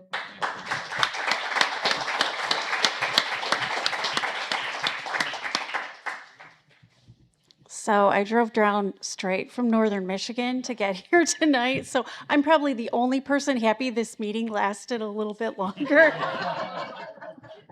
I just wanted to share a couple quick things with you. I came across what is called the Virginia Data Center Report. It was done in 2024. It's a 156-page report that was put together for the Virginia legislature. It's a bipartisan report documenting sort of the state of the data center industry in Virginia and making policy recommendations. So granted, this is 2 years old, right? But this is a very comprehensive report. And I love this part. For the most part, local government staff possess sufficient expertise to support the review of data center projects. The one exception is noise, a topic where staff from several localities would like more expertise. For example, planning staff from a locality with data center experience are uncertain whether their recently revised ordinances are the right way to prevent data center noise impacts. And one of the things that's very meaningful to me there is that they already have data center industry, and this is one of the primary issues in this report that they're saying is a problem, and they don't necessarily know how to fix it. They say data center applications can be challenging for small counties with less experience with the industry, given the complexity, size, and scale of data center projects. These localities should reach out to staff in other localities with more industry experience and contract with expertise from contractors that have a greater level of experience with this scale of facility. And not to beat up on Williams and Works, but I want to repeat, this is their recommendation that especially small municipalities reach out to communities and reach out to consultants that have worked specifically on hyperscale data center projects. As far as sound goes, the recommendation here in Virginia and also among experts is to do sophisticated sound modeling studies. Things such as weather can impact, weather patterns can impact how those low frequency sound waves move, right? This is a sophisticated study. I did give John Jeffries one resource that is representing that they can do that kind of study. Now, that resource doesn't look at biophysical impacts. And I told John, this is not a perfect analogy, but it's the way I try to get my head around it. If you know anyone who's had kidney stones, if somebody has a really bad kidney stone, how do they break it up? With sound, right? Sound has mass. So we tend to think of sound waves and light waves as being the same thing, but they're not. Sound actually has mass, and that's why it has these impacts on the body, even though we don't see them. And I'll be done. Thank you.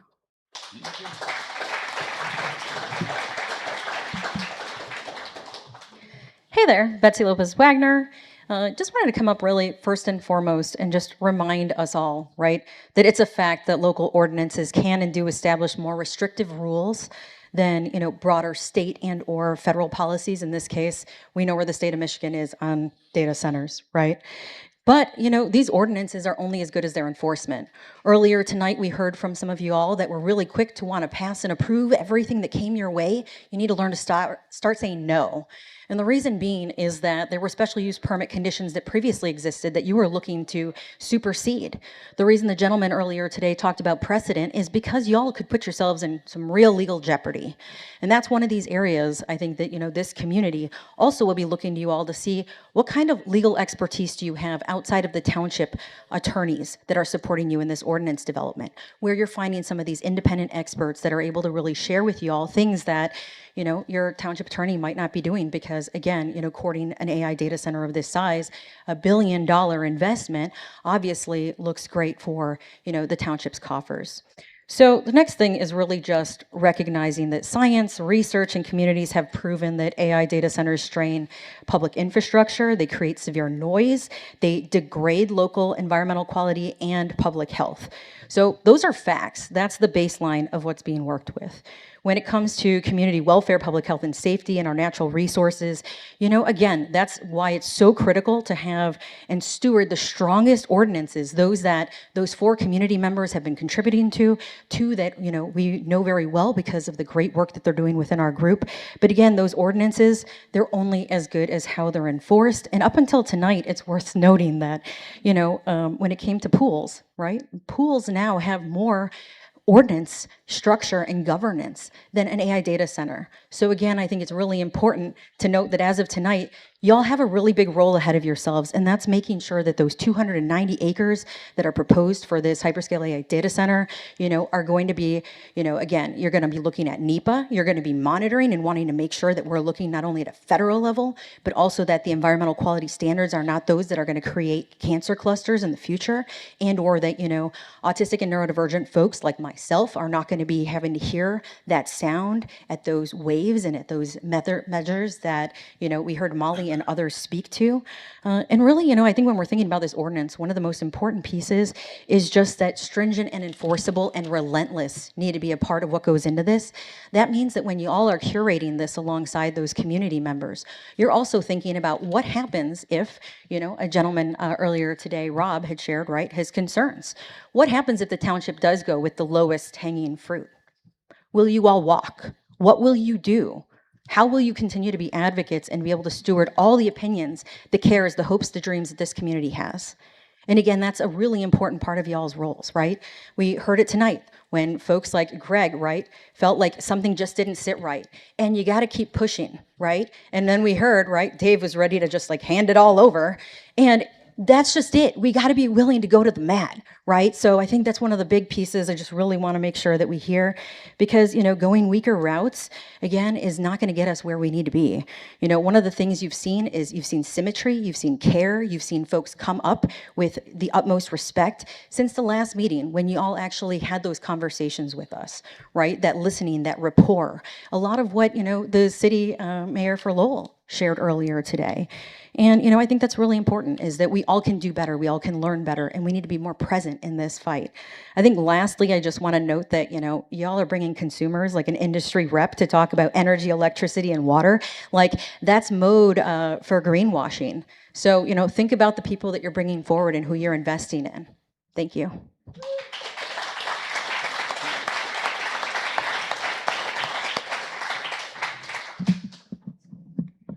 My name's Nick Canfield again, and I hate following Betsy because she's so articulated and has a lot of numbers and facts. But I will piggyback off on her last comment when it talks about bringing a consumer's rep into this next meeting for you guys.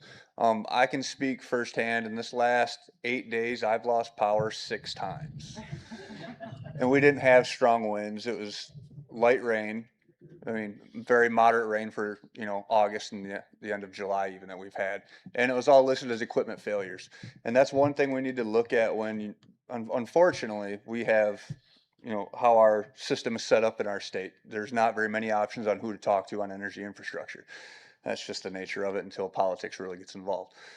But what are you going to do when they say, yeah, we're not going to pass the buck on to the consumer when it comes to getting all these lines or all this power transmission to this certain area? When I can tell you that my bill for, I mean, not during these lovely summer months, but is like $90 a month, but then it is doubled by fees for transmission, work and repair, which I don't know where half of that goes.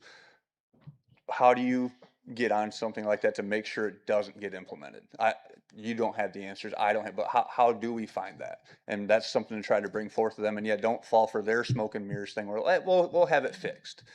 It's not how that works. And another thing when it comes to some of these different, how the sound waves get transmitted, there's lots of different areas that are looking into research for this, and the state of Texas has been doing a lot. I know Texas is a completely different animal when it comes to for what Michigan is, but it is very big in what's cattle country. And they've been shutting down developments and data centers there, and the state has done studies there. The University of Texas, Oklahoma State's been doing a lot of things. So just trying to get some things for you guys to look at for information wise and trying to follow. And the state of Virginia is a very good one to follow because they have, I think, the highest density of data centers in the country because of what they have there in Norfolk and everything. But it is a good place to find the status quo of what per capita the effect is in the area, and especially when it comes to, like we've said,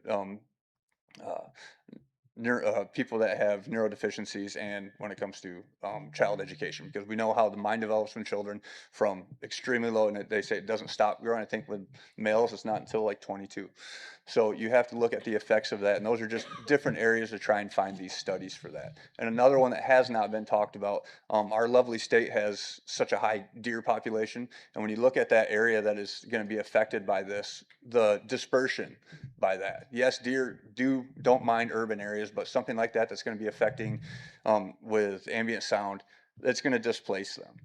Where's it going to go? So now you're looking at more car deer accidents on 96, more car deer accidents on Old National, and then they're just going to go into all these neighborhoods.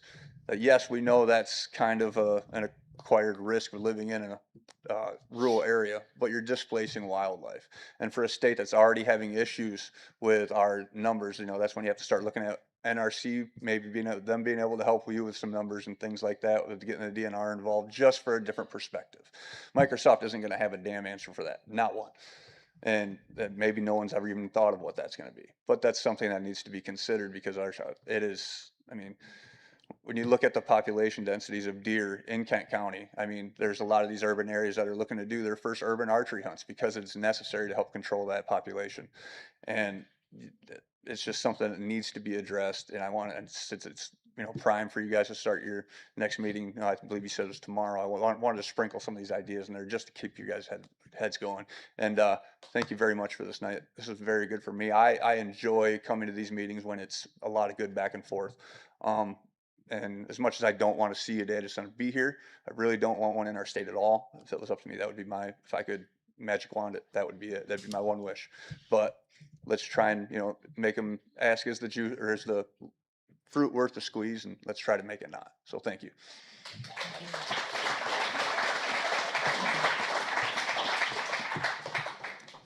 Hello, I'm Becky Stark. I actually live in Cascade Township, but my home is about 3 miles from the proposed data center, so I have an interest in it.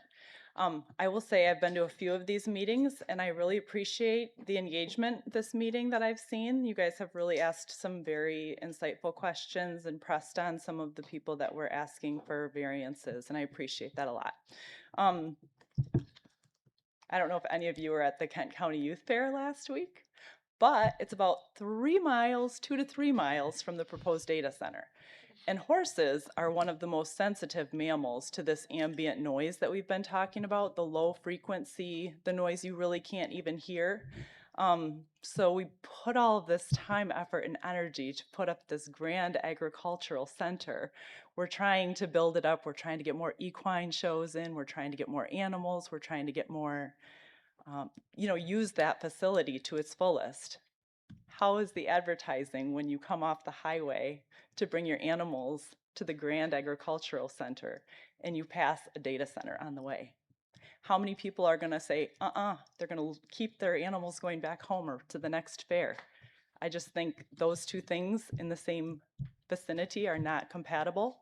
I don't know if that's something I haven't heard anyone mention that, but it's something that should be considered and discussed.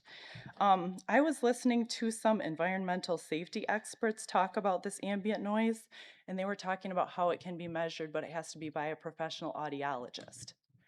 So I don't think you can just go with the people who measure in decibels. I think it's a specialty thing, but the environmental safety people might be a good resource for figuring out how to come up with an ordinance for that. I have another question. Can I ask you a question? Those standards that you guys went through for the U-Haul guy? Have those been gone through for the Microsoft data center? They, Or will they be gone through? Has that already been done, or is no, that we're- in the They future? haven't even submitted a special use or application yet. They But it have would a go- text amendment application and a rezoning application. That's the only application. Okay, so it would go through a similar process because Only it's a if it passes special. where they're at now. Okay, and then we would go through those same standards. Potentially, yes, if it's a special land use. Okay, I don't see it passing any of those standards. It's got to jump over the big hurdles up front before it ever gets down to that. I appreciate the diligence that you guys are. I can see that you're trying to make an airtight ordinance for our area, and I appreciate that. And I know, I want to recognize, and I don't know if everyone knows this, but if you just say no data center, they'll just sue you, and then they'll get their data center. Yeah. So the only way to do it is table, slow roll, slow roll, slow roll, put up rules, put up roadblocks. Thank you. I don't know if Mike DeVore is still here, but thank you so much for voting at your most recent meeting to not allow the sewer and the water, because that's a huge roadblock. Appreciate that. I just see this all started very contentiously, but I see our community coming together. And I see everyone starting to really, really work honestly. I hope and I pray toward the good of our community. So I appreciate that.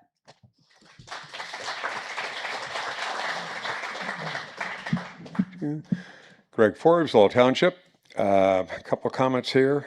Thank you, Mr. Ford, Mr. Batchelor, for your pushback tonight in saying let's put a foot on the brake pedal and re-examine what we're doing here. And thank you to everybody else at the table up here who's had a contribution tonight. It is a little concerning that we've been here now 3 hours and 43 minutes and we have one member of the panel that hasn't contributed, hasn't asked a question, hasn't provided any input whatsoever. That's a little concerning to me. Also, when we talk about lack of enforcement, which has been cited, I'm not really confident that we're going to be able to enforce anything with Microsoft. For 2 years, I've been trying to work with Mark Larabelle, our enforcement officer, to get the guy down the street from me who has a shade tree mechanic service going on. He's supposed to have only 10 cars there. I drive past there every morning. Minimum amount of cars he's had so far is 13. The maximum is 24. 2 years into this, we're still trying to get him to have less than 10. What's going to happen with Microsoft? So I'm not happy about that. Also, when we talk about the advisory committee, with the pitfall of possible greenwashing, let's maybe not call us the Citizens Advisory Committee, because there are 4 citizens on there. There are 4 township members on there. It's just as much a township committee as it is a citizens. Let's just call it the Data Center Ordinance Committee. Okay, also, with respect to Rob Shorter was up here earlier talking about the flow chart. The flow chart that has the 26 steps, I think Rob said it was, and the first 2 are where the citizen group is involved. Can I ask the board where that flow chart came from? I've seen it. It's very multicolor. Excuse me? That's mine. Okay, where did you get it? Where I created that. Those are the steps. Oh, did you with the graphics and everything? Yes. Okay, excellent. Thank you. Okay. Glad to know that. Okay, so I was wondering if it came from Microsoft. Was it their work product that once again that we're working on? Rob Schroeder also shared a concern that in step number 2, all the drafts of all the possible ordinances should be forwarded to this committee. And that's required by Michigan state law. All work product must be forwarded in a closed committee. Michigan state law does not, however, require that they all be given equal footing. Your committee is not exempt from selecting one of those draft ordinances and submitting that as the recommendation of the ordinance committee. They do not all bear equal weight. They must all be forwarded, but they do not all bear equal weight. I would recommend that this committee do in fact just that. The ordinance committee select one that works for the majority of the committee and forward that one. Thank you.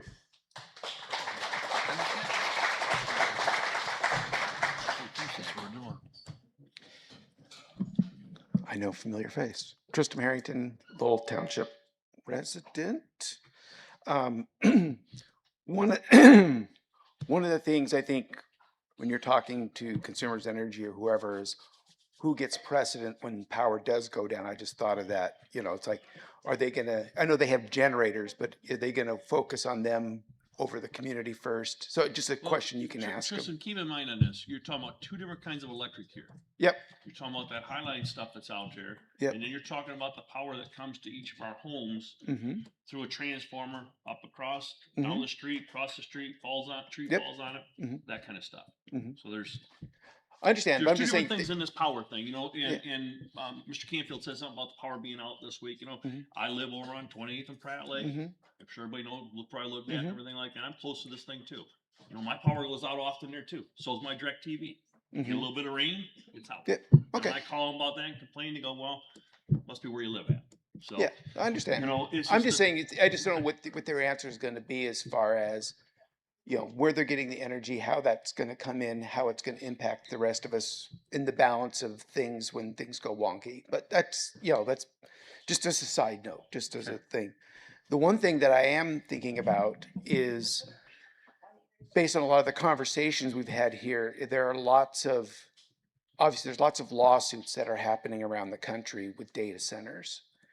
And I guess part of that is understanding what they're suing about and what language would they have used had they had it at the time, or if they did put in strong language, what's the risks that they're running because Microsoft is not being a good neighbor to what they had signed up for. So I think there's some other resources from that to understand from how things are going wrong. I mean, that's how you write legislation and laws. You go out and see what didn't work when you write up a contract or whatever. What didn't work last time? Oh, we're going to strengthen the contract this time. So when we're looking at that, I think those are some interesting things. I'm also checking with a friend of mine who's head of sound and audio and and how it affects humans. He's a college professor now, head of a department in Iowa. He was at Michigan State. But I'm going to follow up with him and see if he's got anything on this or if he has any recommendations, and I'll get that and provide it to the board. So I'm proud to be part of the Lowell community because there's a lot of smart people, passionate people who are trying to feed you guys, I know, as much information as possible. I know you've got a big task, and I appreciate you guys focusing on everything. So thank you.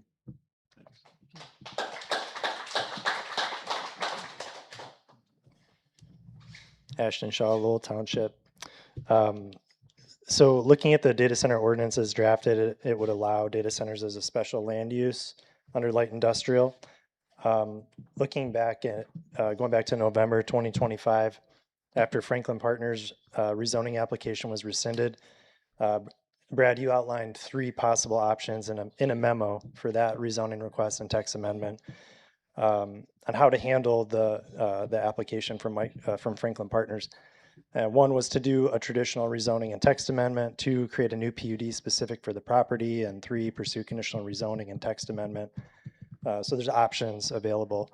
In April, Microsoft reapplied for zoning. In May, Trustee Blau suggested a committee be formed. And so here we are working on this ordinance. I guess my question or my comment is, looking at the draft ordinance, it suggests special land use permit in light industrial. And my question is, who made that decision? So there's 3 possible options on, or possibly even more on how you guys handle this. So there's no record of any vote being made by the Planning Commission or by anybody else. So, who made the decision to draft this ordinance and the scope of this ordinance as a special land use permit in light industrial? Was that just your decision, Brad? Who made the decision, and why are we moving forward in that manner? It was my recommendation to do it as special land use because special land uses they have stronger review than what a permitted use by right. Like what we saw earlier tonight? Well, in theory, yes. So if it were a permitted use by right, which is what the applicant is expecting to happen, they would just have to apply for a site plan review if the approval goes through for that. Their application would be for a standard site plan review. No public hearing would be required by law. nothing like that. A special land use ensures that public notification goes out to the general public to make sure that they're aware that the application process has begun and request their input on it. So that was my first suggestion for that, is that we remove the site plan review minimum standard and try to apply additional standards to it. So you made that decision to, It was my suggestion. It's not a final decision. It's just my suggestion to the committee. okay, I would ask the committee to reconsider that and to have a discussion about is that what's right? I mean, there is precedent set in the zoning ordinance under IPUD and the I-96 PUD, that's already in place. And, to make a claim that the special land use permit is more restrictive than, the restrictions set forth in the existing, PUDs that are established. I think they could be combined to make it even stronger. Can I just be Please. clear? I did speak earlier to the gentleman that was discussing this, and I talked about he was talking about versions. We are addressing other options for approval as well. So we are looking at things like what you just suggested. Thank you.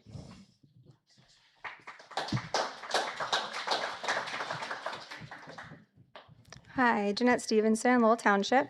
I've just got two topics I wanted to talk about real quick. In your packet on page 24, the application for Exact Crane shows that it was filled out by Kenny Robertson on June 29th, 2026.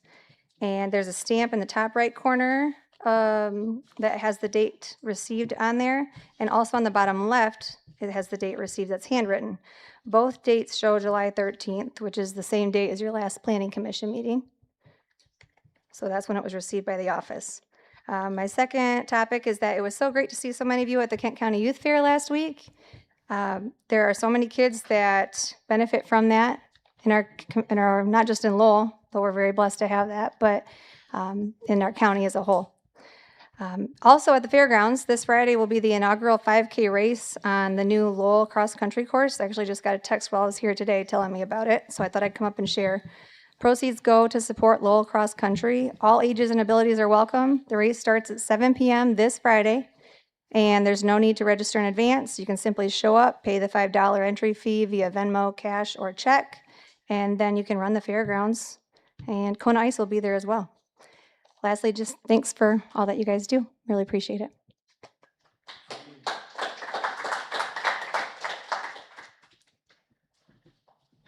Mary Borum, Lowell Township. I just have a quick question about your signage for the new fairgrounds. I see that there's signs directing people toward Cascade, but when you get to Cascade on Alden Nash, there's no signs that tell you to turn. Is there a reason that no signs were put there? I don't think that's us. Well, who would I take that to? You're talking about traffic control on Cascade? Talking about signs for the new. On how to find the fair? I think Yeah, on how to find the fair. Yeah. those were put up by the fair, but I'm not sure. Well, they forgot to tell people to turn on Cascade. It's not you? No. You're the township planning people. I mean, didn't you plan that? Yeah, they handle their own signage. I see. They probably put them illegally anyway. Your own commission. Well, who would I contact? You'll tell them? Okay, tell them. Thank you. Janelle, take care of it. Appreciate it, Janelle. Hi, my name is Melissa Tischler. I'm a Lowell Township resident. I know Rob talked about violence and defacing things. We have heard that commission members and board members have had threats. I don't know how, whether it's through email or what, but I want you to know that on behalf of the recall committee, we do not condone violence. We do not condone defacing property or any of that. And I'm really hoping that it goes both ways. Because I have told my members that is not acceptable. That's why we have taken legal action rather than going vigilante. So I just just want to say, I keep hearing this. I can't speak for the rest of the commission, but I haven't had any threats. I don't know if anyone else up here has, but I'm not sure where this comes from, unless it's, yeah. I was told that Colton had a threat by a family member. Yeah, well, I got a letter in the mail that was not, it was a threat. Huh. Okay, first I've heard of that. I was also told by another person, another citizen on Tuesday when we were taking signatures that there had been board members. And I just want you all to know that we do not condone that. But I think we understand that you can't control the actions of everybody. So, It's true, but I did have to take measures to protect some of my volunteers. I'm sorry, You have to do that as well. I couldn't hear that. Oh, I'm sorry. I did have to take some measures to protect some of my volunteers who were collecting signatures in remote locations. They were confronted by someone who's very recognizable. They were. It wasn't violent. It was just very intimidating. Yeah, very Oh, intimidating. okay. Calling us names. Yeah.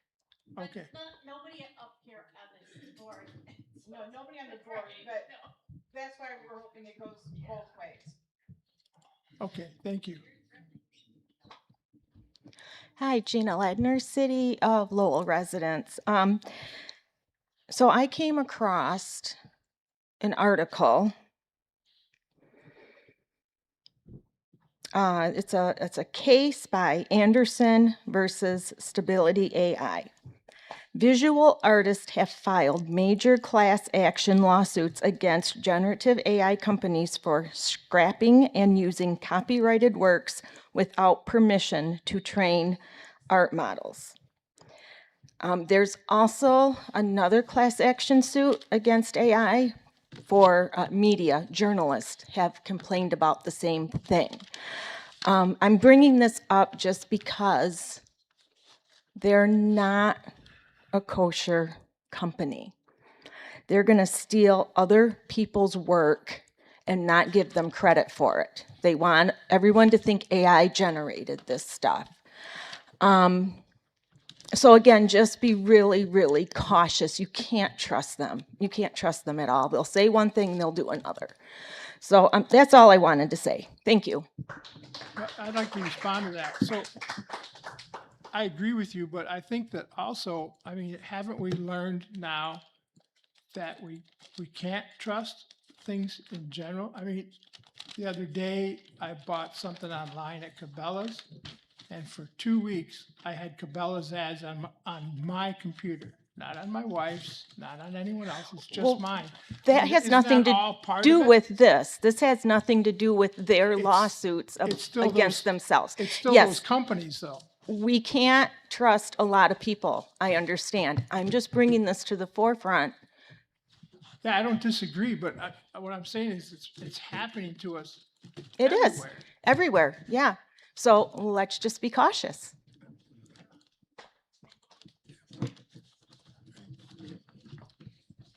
Okay. Is there any more public input? Going once, going twice? I had some text tonight. I had some text tonight from people who are watching on YouTube or watching live stream. And when folks are talking from the audience, it wasn't picking up on the live stream broadcast. So just to share that it might make sense to have, I know I talk fast. You have to speak into a microphone. All the audio is being routed from the microphones to the live stream. But that's my point, is that the folks like Mr. Dean earlier tonight, when they spoke in the audience, it wasn't picked up on YouTube or the live stream. So people like, we don't know what he's saying out in the audience. Okay. Well, and Rob, I'd agree with that too. I mean, in the future, I guess we would ask that it does no good to make a comment from back there. You know, let the chair recognize you, and we'll just try to continue this rapport where we can, you know, respect each other. You know, if you've got a question, he's probably not opposed to if you raise your hand if it's something that, you know, that's important enough, you know, that he'll probably recognize you. I agree. Just I just, come up. I wanted to Thank share you. it in advance of Monday's board meeting and then the next month meeting that people were saying I couldn't hear.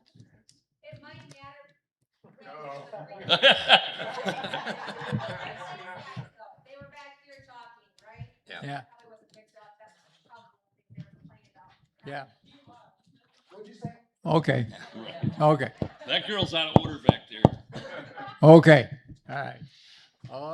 All right. Any other public comment?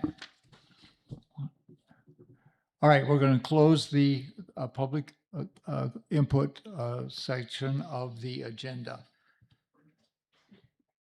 Last item, commissioner comments. I'll start it on my left. Bill, got anything? Okay, Carlton, got anything? Well, I was just gonna say, I was disappointed on the crane stuff that nobody mentioned farm equipment, slow moving vehicles through the area. It's supposed to be an agricultural community and nobody's brought that out. Okay. I have nothing. I'm all.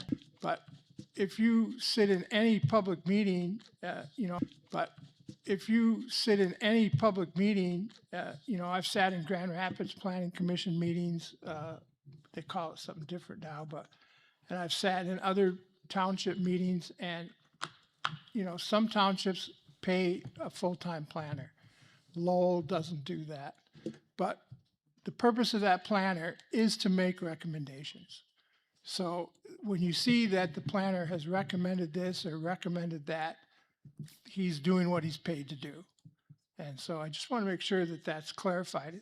It doesn't, I realize that we saw a lot of instances or heard a lot of instances tonight where we took his recommendation, but I think that probably that comes from Brad understanding what the commissioners, at least on the planning commission, need to do their work and to think about things. He puts things in front of us that we need to think about. He gives us warnings about things that are not going to work that we might be thinking about. But any municipality that hires a planner, if they're not getting recommendations from him, he's not doing his job. So, thank you. Okay, folks, this was a very, very good meeting. I think we accomplished quite a bit this evening, and we thank you very much for coming. Come again. Thank you. I'll entertain a motion to adjourn. I'll make that motion. Do I have a second? So moved. Moved and second to adjourn. All in favor signify by saying aye. Aye. Opposed, nay. We are adjourned.